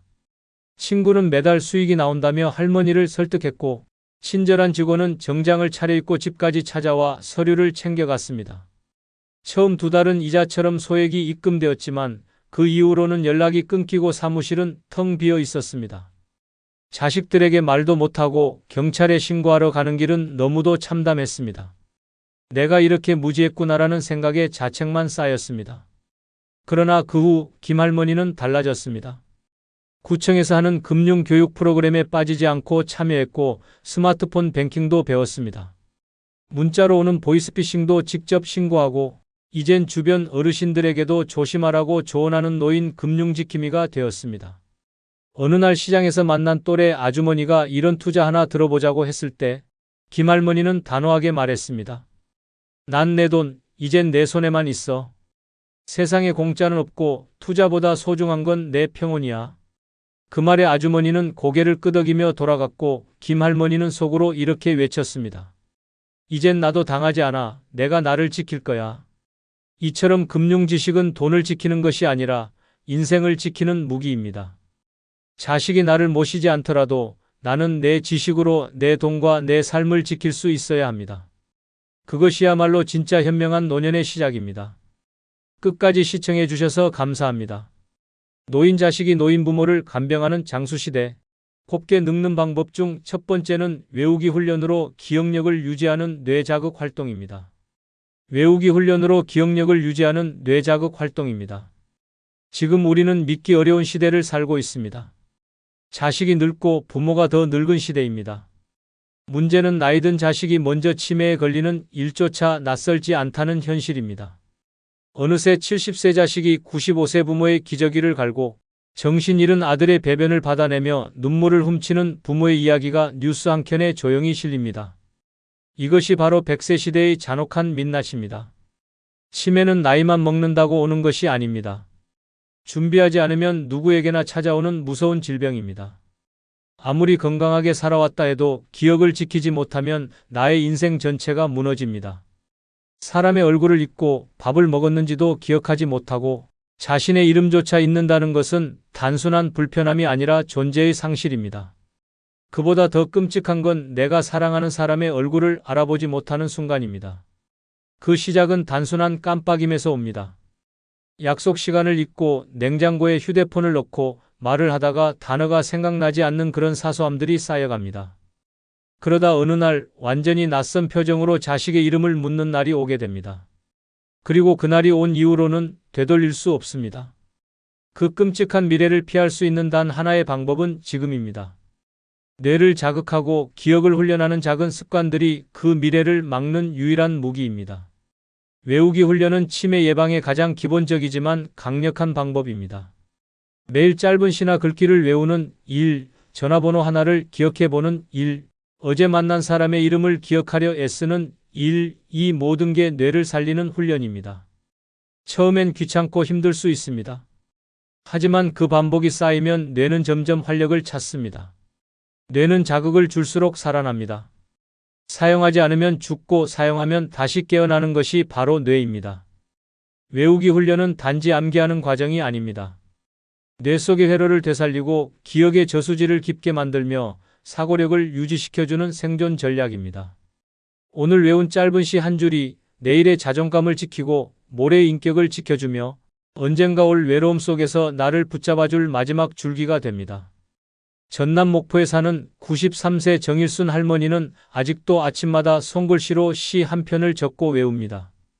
그녀의 아들 김석진 씨는 올해 71세입니다. 공무원으로 정년 퇴직하고 손자까지 본 어른입니다. 그런데 몇 년 전부터 김 씨는 기억의 혼란을 겪기 시작했습니다. 처음에는 말끝을 흐리더니 점점 사람 이름을 헷갈리고 결국 며느리 이름조차 헷갈리기 시작했습니다. 병원에서는 조기 치매 판정을 내렸습니다. 그런데 더 놀라운 건 그를 간병하게 된 사람이 바로 93세의 어머니였습니다. 정할머니는 아들의 대소변을 받아내고 밤마다 너 누구야라고 묻는 아들의 질문에 눈물로 대답합니다. 나는 내 엄마야. 너 낳은 엄마야. 그 모습을 본 이웃들은 말합니다. 부모가 자식을 지키는 건 평생이구나. 정할머니는 이렇게 말합니다.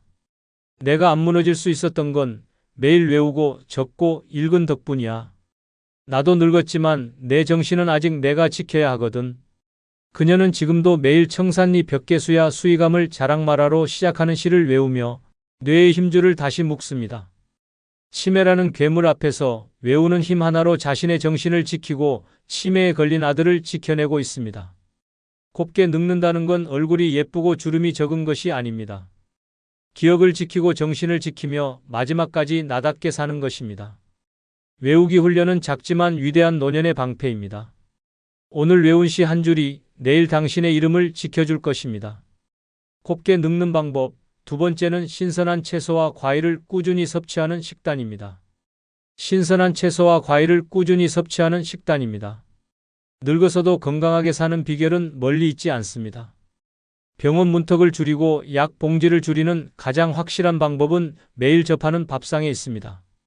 특히 신선한 채소와 과일은 그 어떤 보약보다 강력한 생명력의 근원이 됩니다. 그런데 많은 노인들이 정작 가장 중요한 이 식단을 놓치고 있습니다. 귀찮다는 이유로, 입맛에 안 맞는다는 이유로, 씹기 불편하다는 이유로 밥상에서 채소와 과일을 점점 멀리합니다. 그 결과는 비만, 당뇨, 고혈압, 심지어 치매까지 이르는 끔찍한 병들의 행렬입니다. 노인이 된 자식이 더 늙은 부모를 간병하는 장수시대에 무너지는 건 다리보다 위장이고 눈보다 혈관이며 말보다 혈당입니다. 나이 70 먹은 자식이 당뇨로 시력을 잃고 90 넘은 부모가 자식의 인슐린 주사를 놓는 기막힌 현실은 더 이상 드라마 속 이야기가 아닙니다. 그 무너짐의 출발은 하나같이 염분과 기름, 단맛에 찌든 식습관입니다. 채소는 몸을 청소하고 과일은 생명을 세척합니다.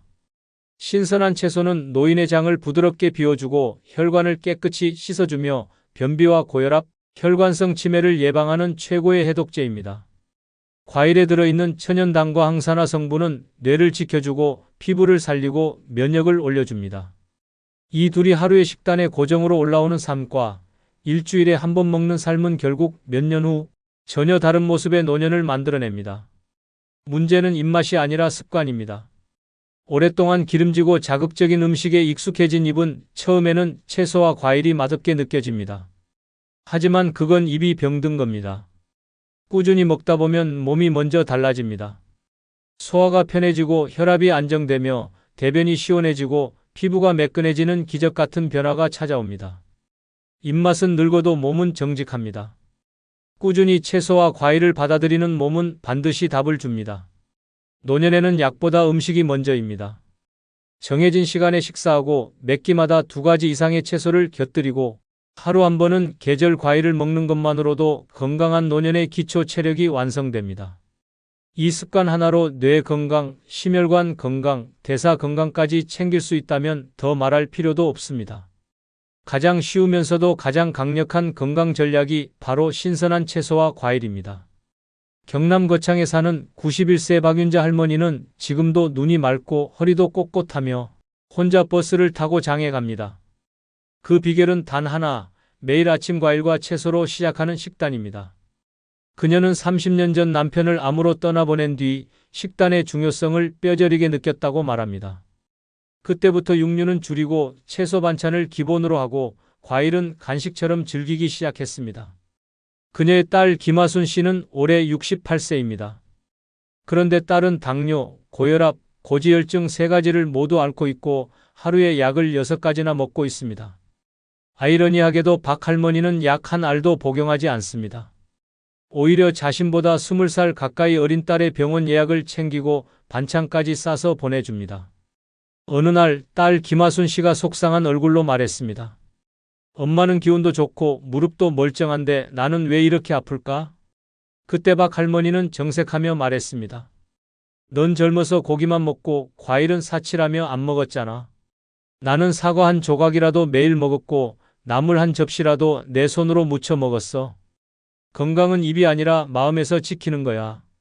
그날 이후 김하순 씨는 엄마의 말을 듣고 채소 위주의 식단으로 바꾸기 시작했고 6개월 만에 혈당 수치가 안정되며 약 하나를 줄였습니다. 박 할머니는 오늘도 딸을 위해 오이 무침과 삶은 브로콜리를 싸주며 말합니다. 약 먹는 것보다 채소 먹는 게 훨씬 싸고 훨씬 낫다. 노인이 자식을 간병하는 세상, 그것은 식단의 결과일 수 있습니다. 오늘 먹는 채소 한 접시, 과일 한 조각이 10년 후 누가 누구를 간병할지를 결정합니다. 곱게 늙는 비결은 멀리 있지 않습니다. 당신의 오늘 밥상 위에 있습니다. 곱게 늙는 방법, 3번째는 근력 운동으로 몸의 기초 체력을 유지하는 방법입니다. 근력 운동으로 몸의 기초 체력을 유지하는 방법입니다. 지금 우리는 노인이 노인을 간병하는 시대에 살고 있습니다. 70대 자식이 90대 부모의 기저귀를 갈고 60대 딸이 85세 어머니를 업고 병원에 가는 장면은 더 이상 특별하지 않습니다.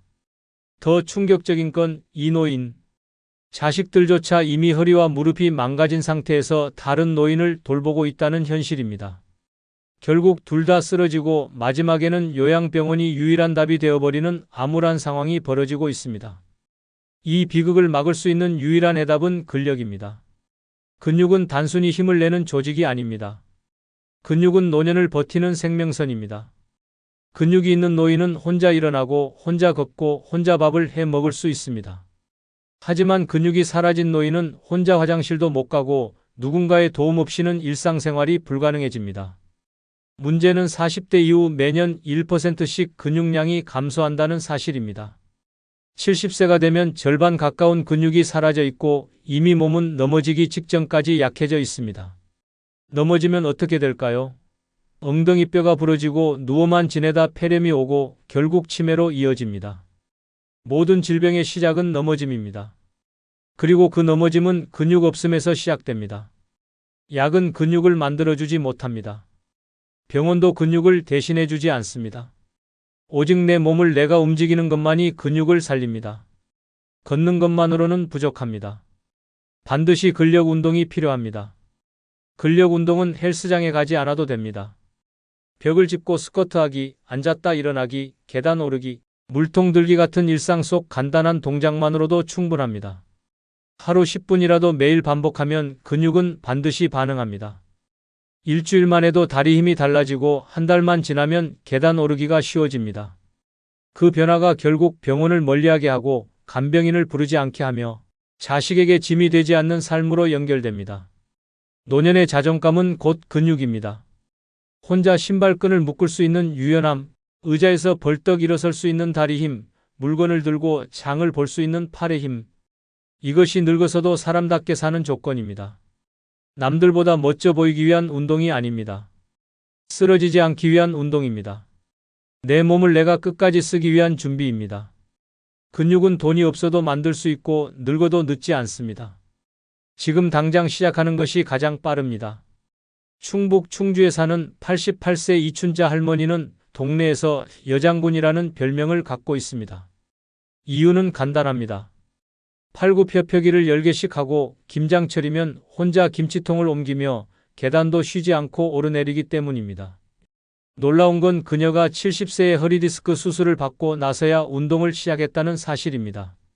그녀는 당시 병원에서 앞으로는 무거운 거 들지 마세요라는 말을 듣고 분노했습니다.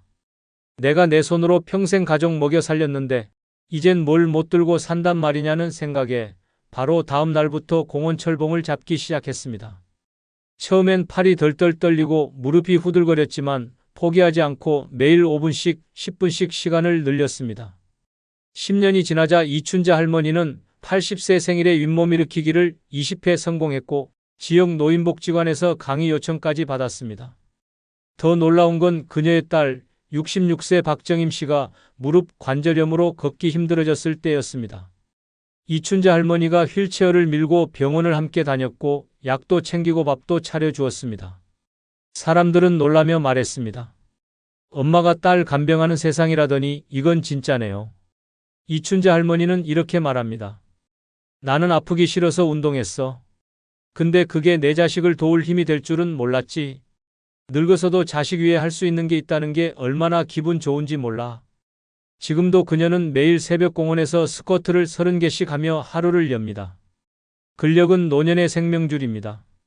건강한 노후는 복지제도보다, 의사보다 먼저 내 몸을 움직이는 데서 시작됩니다. 내 몸은 내 근육이 지켜야 합니다. 그리고 그 근육은 오늘 지금 앉았다 일어나는 그 한 번의 결심에서 만들어집니다. 곱게 늙는 방법. 네 번째는 웃음을 자주 짓는 긍정적인 마음가짐입니다.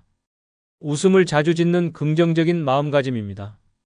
노인이 노인을 간병하는 기막힌 장수시대, 그 안에서 살아남기 위한 가장 강력한 무기는 웃음입니다.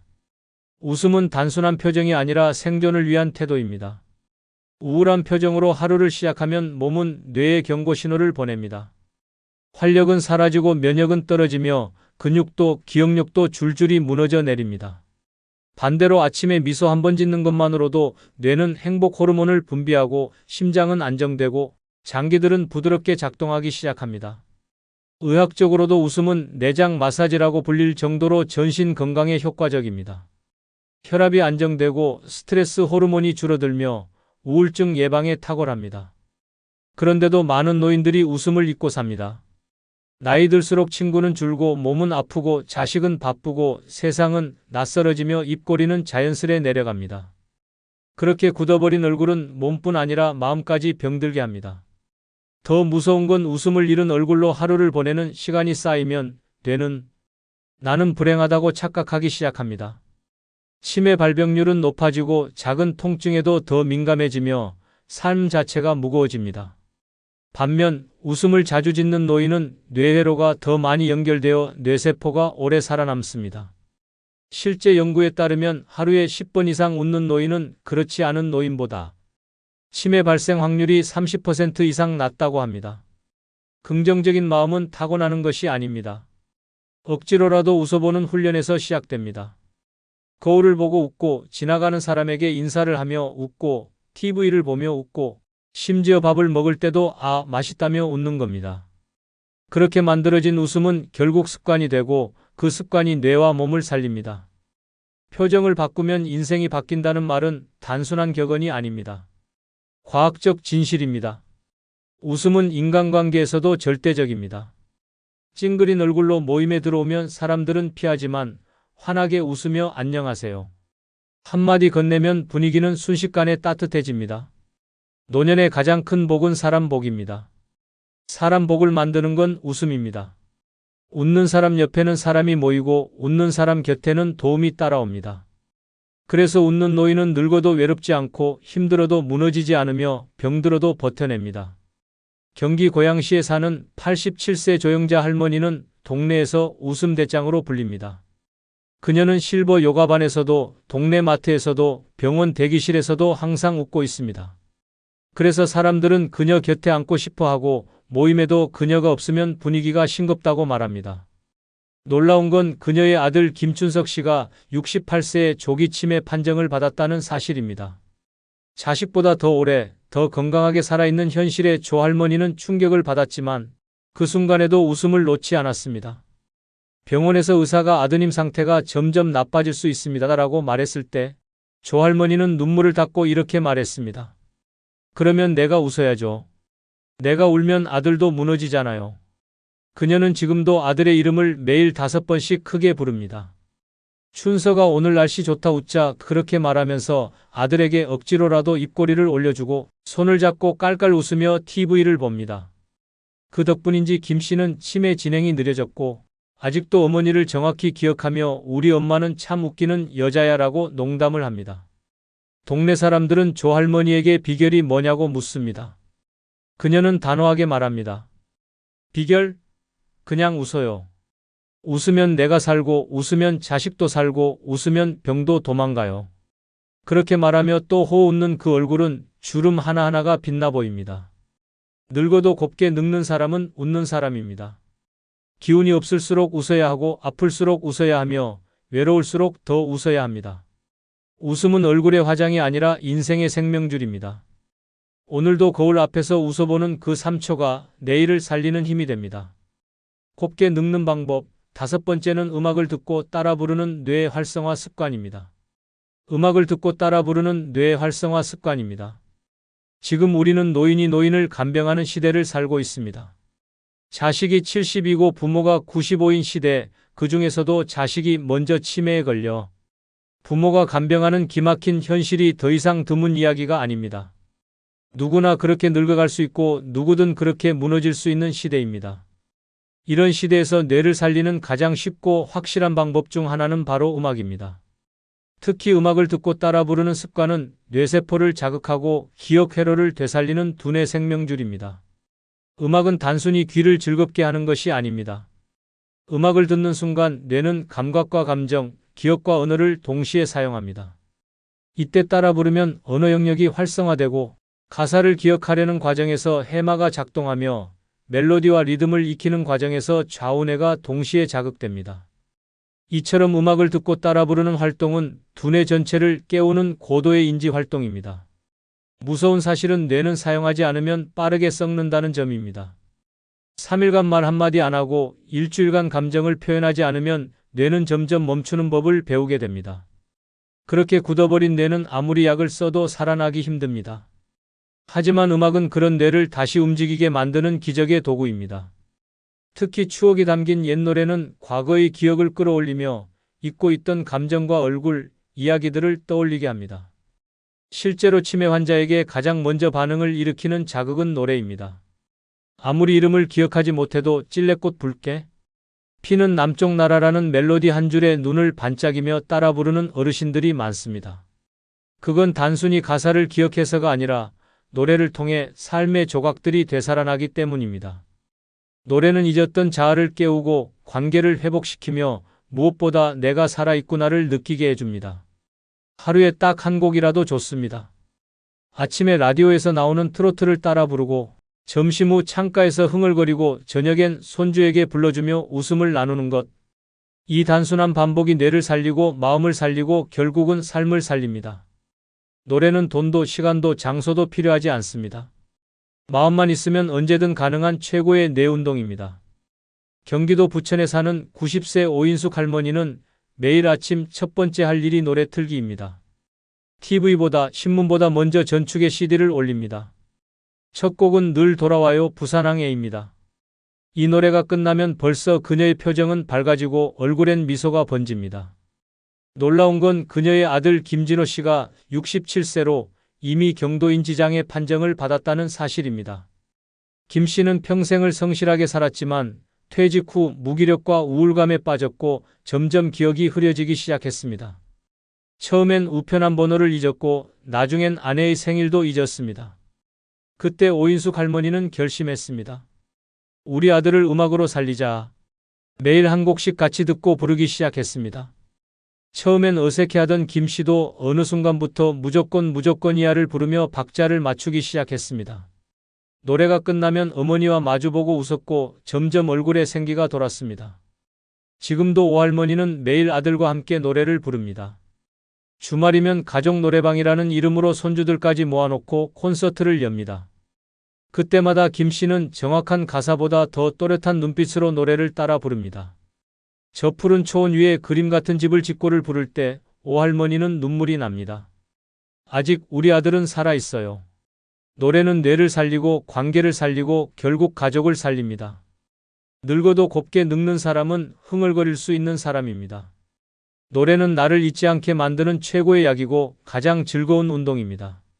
오늘 한 곡, 그 한 줄의 멜로디가 내일의 나를 지켜줄 힘이 됩니다. 지금 당신이 아무렇지 않게 하고 있는 그 행동 하나가 노년의 몸을 서서히 망가뜨리고 있다는 사실을 알고 있습니까? 작은 습관 하나가 뇌출혈을 부르고 위장을 썩게 만들며 당신을 병원 침대에 눕히는 시한폭탄이 될 수 있습니다. 매일 반복되는 그 습관이 결국 생명을 위협하게 됩니다. 이번 영상은 노년에 치명적으로 몸이 망가뜨리는 5가지 나쁜 습관에 대해 설명드리겠습니다. 구독, 좋아요 누르시면 시작하겠습니다. 첫 번째 나쁜 습관은 달고 기름진 음식을 매일 먹는 습관입니다.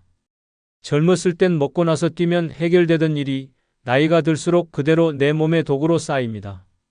단맛은 혀에는 달콤하지만 혈관에는 독처럼 스며들고 기름진 음식은 입에는 고소하지만 장기에는 서서히 시한폭탄이 됩니다.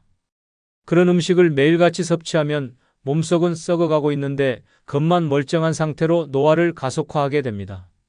문제는 바로 매일이라는 습관입니다. 특별한 날에 한두 번 먹는 것이 아니라 매일 집어드는 도넛 한 조각, 식후에 꼭 먹는 달달한 과자, 한 봉지 국물 위에 기름이 동동 뜬 고깃국을 아무렇지 않게 먹는 그 반복이 몸을 서서히 망가뜨립니다.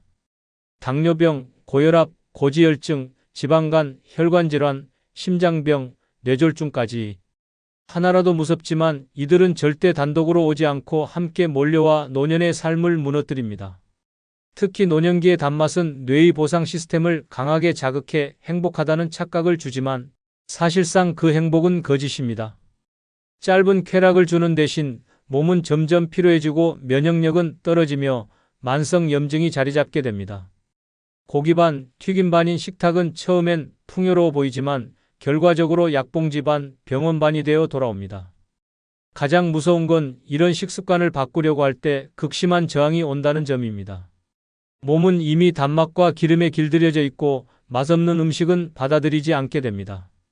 하지만 그 상태로 계속 간다면 결국 병원 침대 위에서 밥 대신 링거를 맞고 약 대신 주사로 연명하는 삶이 기다리고 있습니다. 노년기의 식단은 단순히 입을 위한 것이 아닙니다. 생명을 위한 선택입니다. 달고 기름진 음식은 중독성이 강해 끊기가 쉽지 않습니다. 하지만 이제는 결단해야 할 시간입니다. 내가 계속 먹는 이 한 끼가 내 심장을 공격하고 내 혈관을 막고 내 몸을 병들게 할 수 있다는 자각이 필요합니다. 늙어서도 나를 지키는 식사는 밍밍하고 담백해야 합니다. 짜고 달고 기름진 건 내 입이 아니라 병균을 살찌우는 것임을 잊지 말아야 합니다. 경기도 수원에 사는 74세의 이재호 어르신은 먹는 게 낙이라며 살던 사람이었습니다. 삼겹살은 무조건 기름기 있는 쪽으로, 커피는 설탕, 3스푼의 프림 듬뿍, 간식으로는 도넛과 팥빵이 필수였습니다. 주변에서 건강 걱정하면 살다 보면 죽기도 하지, 먹고 죽는 게 낫다며 대수롭지 않게 넘겼습니다. 그런데 어느 날 새벽에 숨이 차서 119에 실려간 후 병원에서 청천벽력 같은 말을 들었습니다. 심장에 문제가 있고 당뇨 수치도 위험 수준입니다. 그제야 이 어르신은 식습관을 돌아봤습니다. 그러나 이미 몸은 기름과 설탕에 익숙해져 있어서 바꾸는 게 쉽지 않았습니다. 아침마다 밍밍한 죽을 먹을 때면 고기 생각이 간절했고, 디저트 대신 사과를 먹을 땐 왠지 우울하기까지 했습니다. 결국 참다 못해 다시 치킨을 한 마리 시켜 먹고는 그날 밤 극심한 속쓰림에 응급실을 또 찾았습니다. 의사가 단호하게 말했습니다. 다음에 또 이러면 회복 못할 수 있습니다. 그때부터 이 어르신은 본격적으로 식습관을 바꿨습니다. 딸이 대신 도시락을 싸주고 손주가 간식을 감시하듯 지켜봤습니다. 처음엔 이게 무슨 맛이야 했지만 한 달쯤 지나자 입이 적응하기 시작했습니다. 지금은 고구마가 단 음식이 되었고 생선구이에 레몬 뿌려 먹는 게 고급 식사처럼 느껴진다고 말합니다. 이재호 어르신은 말합니다. 먹고 죽자던 내가 지금은 살고 싶어 젓가락질을 조심히 한다니까? 건강한 음식이 진짜 힘이 되더라고. 그의 식탁은 이제 기름기 대신 웃음이 떠 있고 당 대신 감사가 배어 있습니다. 지금도 그는 이걸로 버틴다며 아침마다 따뜻한 현미죽 한 그릇을 꼭 챙겨 먹습니다. 노년의 맛보다 중요한 건 생명입니다. 입의 즐거움은 잠깐이지만 병은 평생을 끌고 갑니다. 달고 기름진 음식은 나를 달래는 게 아니라 죽음의 속도를 앞당기는 무기입니다. 지금 당장 식탁을 바꾸십시오. 늦지 않았습니다. 오늘 한 끼가 내일의 건강을 만듭니다. 두 번째 나쁜 습관은 처방 없이 건강보조제를 남용하는 습관입니다. 몸에 좋다는 말 한마디에 시작된 작은 알약 한 알이 어느새 식사보다 많아지고 약통이 밥상보다 커지는 순간 건강은 지켜지는 것이 아니라 오히려 망가지고 있습니다. 텔레비전에서 본 제품, 이웃이 추천한 약, 인터넷 후기만 보고 사들인 보조제들이 몸에 좋은 줄 알고 먹었지만 그 안에는 복합성분, 부작용, 상호작용이라는 폭탄이 숨어 있습니다. 건강보조제는 이름만 건강이지 잘못 먹으면 독약이 됩니다. 특히 노년기의 몸은 약물 대사 능력이 떨어져서 조금만 과도해도 간과 신장에 큰 부담을 줍니다. 비타민, 오메가3, 홍삼, 루테인, 칼슘, 유산균 하나하나는 괜찮아 보일 수 있지만 문제는 그것들이 복합적으로 작용하면서 몸속에서 예측할 수 없는 충돌을 일으킨다는 점입니다. 특히 약을 복용 중인 상태에서 아무 확인 없이 건강보조제를 함께 먹는 건 위험천만한 일입니다. 심지어 약은 끊어도 보조제는 계속 먹어야 한다는 잘못된 믿음을 가진 노인들이 많습니다. 처방약은 불안해서 끊으면서 홍보로 포장된 보조제는 더 많이, 더 자주 먹습니다. 그중 상당수는 의사도 모릅니다. 왜냐하면 병원에서는 그 정보를 말하지 않고 숨기는 경우가 많기 때문입니다. 결국 몸 상태가 악화되고 원인을 찾지 못하다가 나중에야 먹고 있던 보조제 때문이라는 진단을 받게 되는 일이 다반사입니다. 건강보조제는 보조일 뿐 주치가 아닙니다. 그런데 많은 사람들이 그것을 주된 치료수단처럼 여깁니다. 더 심각한 문제는 유통기한도 확인하지 않고 먹거나 이웃이 먹다 남은 걸 받아먹는 경우도 있다는 점입니다. 심지어 하루 권장량을 넘어서는 양을 스스로 조절해서 먹는 경우도 있습니다. 많이 먹으면 더 좋겠지라는 단순한 착각이 몸을 해치고 있다는 사실을 인식해야 합니다. 건강은 지식 없이 지킬 수 없습니다. 정보 없이 맹목적으로 먹는 건강보조제는 건강을 위한 투자가 아니라 위험을 위한 도박입니다. 의사와 상의 없이 약사에게 확인하지 않고 먹는 모든 보조제는 언제든 건강을 공격할 수 있는 무기가 됩니다. 먹을수록 몸이 좋아지기는커녕 피로해지고 소화가 안 되고 불면증까지 겹쳐지는 이유는 바로 이런 무분별한 섭취 때문입니다. 경기도 남양주에 사는 69세의 김순자 할머니는 주변에서 건강보조제 박사로 불릴 정도였습니다. 아침에 일어나면 종합비타민 하나를, 눈에 좋다는 루테인, 뼈에 좋다는 칼슘, 혈액순환에 좋다는 오메가3, 피로회복에 좋다는 홍삼 캡슐까지 먹는 데만 10분이 걸릴 정도였습니다. 심지어 식사보다 먼저 챙긴 것이 보조제였습니다. 할머니는 건강검진 결과가 나쁘지 않다는 것에 자신감을 가졌고, 그래서 더 다양한 보조제를 인터넷에서 사 모으기 시작했습니다. 그런데 몇 달 후 계속해서 속이 더부룩하고 잠도 잘 안 오고 심장이 두근거리는 증상이 나타났습니다. 병원에 가보니 간 수치가 비정상적으로 높아져 있었고 원인을 알 수 없다며 여러 검사를 하게 됐습니다. 결국 담당 의사가 할머니의 복용 습관을 꼼꼼히 물었고 그제야 할머니는 수첩에 적어놓은 보조제 목록을 보여주었습니다. 의사는 말했습니다. 할머니, 이건 약이 아니라 거의 화학 실험 수준이에요. 서로 충돌하는 성분도 많고 간이 그걸 감당 못해서 문제가 생긴 겁니다. 그 말을 들은 할머니는 충격을 받았습니다. 그 후 김할머니는 복용 중이던 보조제를 대부분 정리하고 의사의 상담하에 필요한 한두 가지로만 섭취를 제한했습니다. 대신 매일 산책을 하며 햇볕을 쬐고 채소 중심의 식단으로 바꾸었습니다. 약을 줄였는데 오히려 몸이 가벼워졌고 위장도 편해졌습니다. 이제야 진짜 건강해진 느낌이에요. 전에는 보조제에 중독돼 있었던 것 같아요. 라며 스스로를 되돌아보았습니다. 김순자 할머니는 지금 동네 친구들에게도 조언합니다. 몸에 좋다고 아무거나 먹지 마. 그게 오히려 몸버려. 실제로 친구들도 할머니의 이야기를 듣고 보조제 사용을 줄이기 시작했습니다. 몸이 좋아지면 보조제는 줄어드는 것이지 늘어나는 게 아니라는 사실을 그제야 깨닫게 되었습니다. 노년기의 건강은 덜 먹는 지혜에서 시작됩니다. 꼭 필요한 것만, 꼭 필요한 만큼만 전문가와 상의해서 섭취하는 것이 진짜 건강입니다. 이제는 약통이 아닌 나의 생활 습관이 건강을 말해주는 시대입니다. 맹목적인 보조제 사랑은 건강을 갉아먹는 사랑입니다. 오늘부터는 나를 위한 진짜 건강 습관을 시작해야 할 때입니다. 세 번째 나쁜 습관은 통증을 참고 넘기는 습관입니다. 괜찮겠지, 좀 지나면 낫겠지라는 말로 시작된 방심은 때로는 죽음으로 이어질 수 있는 위험한 선택입니다. 통증은 몸이 보내는 경고 신호입니다. 경고를 무시한 채 버티고 참다 보면 몸은 더 이상 회복할 기회를 주지 않습니다. 단순한 뻐근함이라 여겼던 통증이 어느 날 갑자기 마비로 이어지고 생명을 위협하는 병으로 돌변할 수 있습니다. 노인들은 통증에 익숙합니다. 관절이 아프면 나이 탓, 허리가 아프면 노동 탓, 배가 아프면 체한 걸로 넘기며 병원 대신 이불 속을 선택합니다. 하지만 그런 무심함이 병을 키웁니다. 무릎 통증은 퇴행성 관절염의 시작이고 등 통증은 심근경색의 전조일 수 있으며 두통은 뇌혈관이 막히려는 마지막 경고일 수 있습니다. 몸은 신호를 보냈지만 무시한 것은 스스로입니다. 문제는 통증이 익숙함으로 덮인다는 점입니다. 자주 아프다 보면 아픈 것도 일상처럼 느껴지고 통증이 조금 줄어들면 괜찮아진 줄로 착각합니다. 그러나 질병은 그 사이에도 조용히 진행됩니다. 진통제를 반복해 먹으며 넘기다 보면 병의 본질은 감춰지고 나중에 병원을 찾을 땐 이미 수술도 힘든 지경이 되어버립니다. 나이 들수록 경고는 빨리 받아들이고 빨리 확인하고 빨리 대응해야 합니다. 더 심각한 것은 주변에서 나이 들면 다 그렇지라는 말이 통증을 가볍게 만들기도 한다는 점입니다. 통증은 절대 당연한 것이 아닙니다. 늙으면 아픈 게 정상이라는 말은 오히려 병을 키우는 악성 암처럼 퍼집니다. 참고 넘긴 병은 병이 아니라 재앙이 되어 돌아옵니다. 참는 건 미덕이 아닙니다.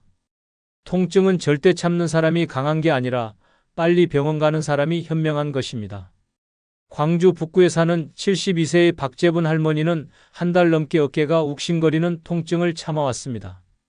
처음에는 날씨 탓이라 생각했고 며칠 찜질하고 파스를 붙이면 괜찮아질 줄 알았습니다.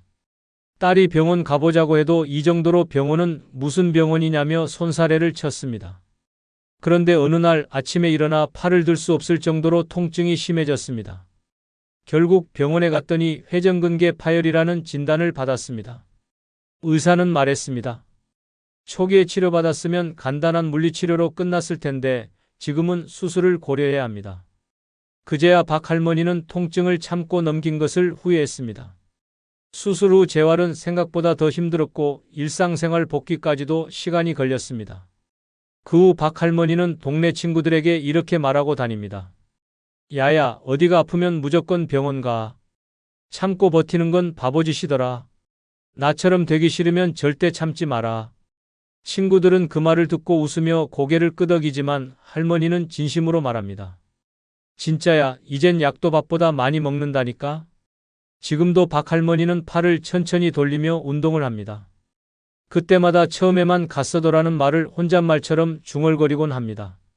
경험을 통해 몸이 보내는 작은 신호가 얼마나 소중한지를 절실히 깨달은 것입니다. 통증을 참는 건 강함이 아니라 무지입니다. 늦게 가는 병원은 치료가 아니라 후회만 남깁니다. 노년의 몸은 이미 많은 걸 견뎌왔습니다. 이젠 더 이상 참지 말고 스스로를 돌보는 쪽으로 바뀌어야 할 때입니다. 오늘의 통증은 내일의 생명을 지키는 힌트일 수 있습니다. 지금 아프면 지금 병원 가는 것이 진짜 건강을 지키는 첫 걸음입니다. 노년에 치명적으로 몸이 망가뜨리는 네 번째 나쁜 습관은 식사 속도를 너무 빠르게 하는 습관입니다. 젊었을 땐 밥을 빨리 먹는 게 능력처럼 여겨졌습니다. 바쁜 일상 속에서 몇 분 만에 한 끼를 해치우는 것이 생활이었고 그 습관은 자연스럽게 몸에 배었습니다. 하지만 노년에 이르러서도 그 습관을 고치지 않으면 그것은 단순한 습관이 아닌 건강을 갉아먹는 치명적인 도구로 작용하게 됩니다.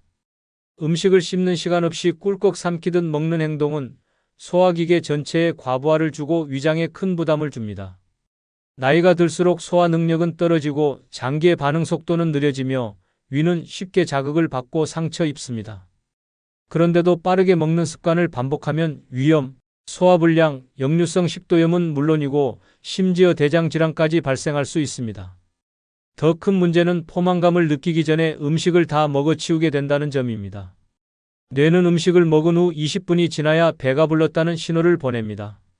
하지만 식사를 510분 안에 끝내버리면 몸은 이미 충분한 음식을 먹었는데도 뇌는 아직 배고프다고 착각하게 됩니다. 그 결과 과식으로 이어지고 체중 증가, 혈당 급등, 고지혈증으로 악화되는 악순환이 시작됩니다. 식사를 빠르게 하는 습관은 노년기에 특히 더 위험합니다. 씹는 근육이 약해진 상태에서 급하게 먹다 보면 음식이 기도로 넘어가는 흡인성 폐렴 위험도 커집니다.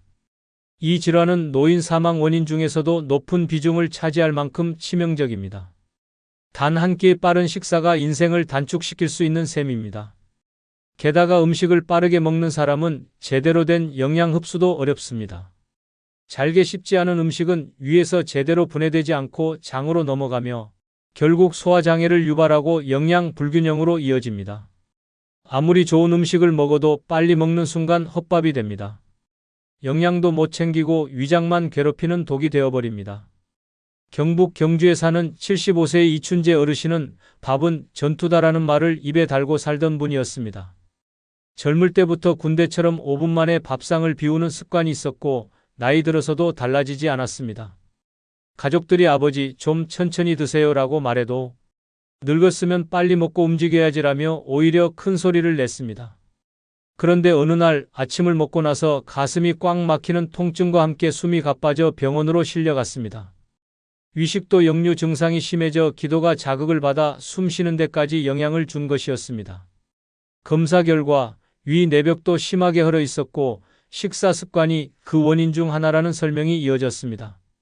처음엔 잘 믿지 않았던 이 어르신도 퇴원 후 식사 중 갑자기 기침을 하다 음식이 걸려 곤욕을 치른 후에야 심각성을 깨달았습니다. 그때부터 천천히 먹는 연습을 시작했습니다. 숟가락을 내려놓고 10번씩 꼭꼭 씹기, 밥보다 반찬을 먼저 먹기, 식사 시간 20분 이상 확보하기 같은 규칙을 정했습니다. 처음에는 미치도록 답답했지만 한 달이 지나자 속이 편해졌고 위 통증도 줄었습니다. 손주는 할아버지가 이제 밥 먹는 시간이 우리랑 비슷해졌어요 라며 웃었고 아들은 이제야 제대로 식사하는 모습 같다며 박수를 쳤습니다. 이 어르신은 요즘 친구들 모임에서도 꼭 말합니다. 야야, 밥 빨리 먹지 마라. 천천히 씹는 게 진짜 오래 사는 비결이더라. 빠른 식사는 건강을 해치는 지름길입니다. 밥을 천천히 정성껏 먹는 일은 단순한 예의가 아니라 생명을 지키는 행동입니다. 노년의 가장 중요한 시간은 밥상 위에서 흘러갑니다. 그 밥상 앞에서만큼은 여유를 가져야 합니다. 씹는 한 번의 시간이 여러분의 수명을 하루 더 늘려줄지도 모릅니다. 지금부터라도 식사의 속도를 늦추는 습관, 그게 건강의 시작입니다. 5번째 나쁜 습관은 일어나자마자 바로 활동하는 습관입니다. 아침에 눈을 뜨고 몸을 깨우지도 않은 채 벌떡 일어나 움직이는 행동은 단순한 부지런함이 아니라 위험한 습관입니다. 특히 노년의 몸은 젊은 시절과 다릅니다. 밤새 굳은 관절, 느려진 혈류, 떨어진 혈압 상태에서 무리하게 움직이면 뇌로 가는 혈류가 갑자기 감소하고 심장에 부담이 가해져 치명적인 사고로 이어질 수 있습니다. 많은 어르신들이 나는 원래 새벽에 부지런히 일어나서 움직여야 살겠더라라고 말하지만 그 행동 하나가 곧 쓰러짐으로 이어지는 경우가 많습니다.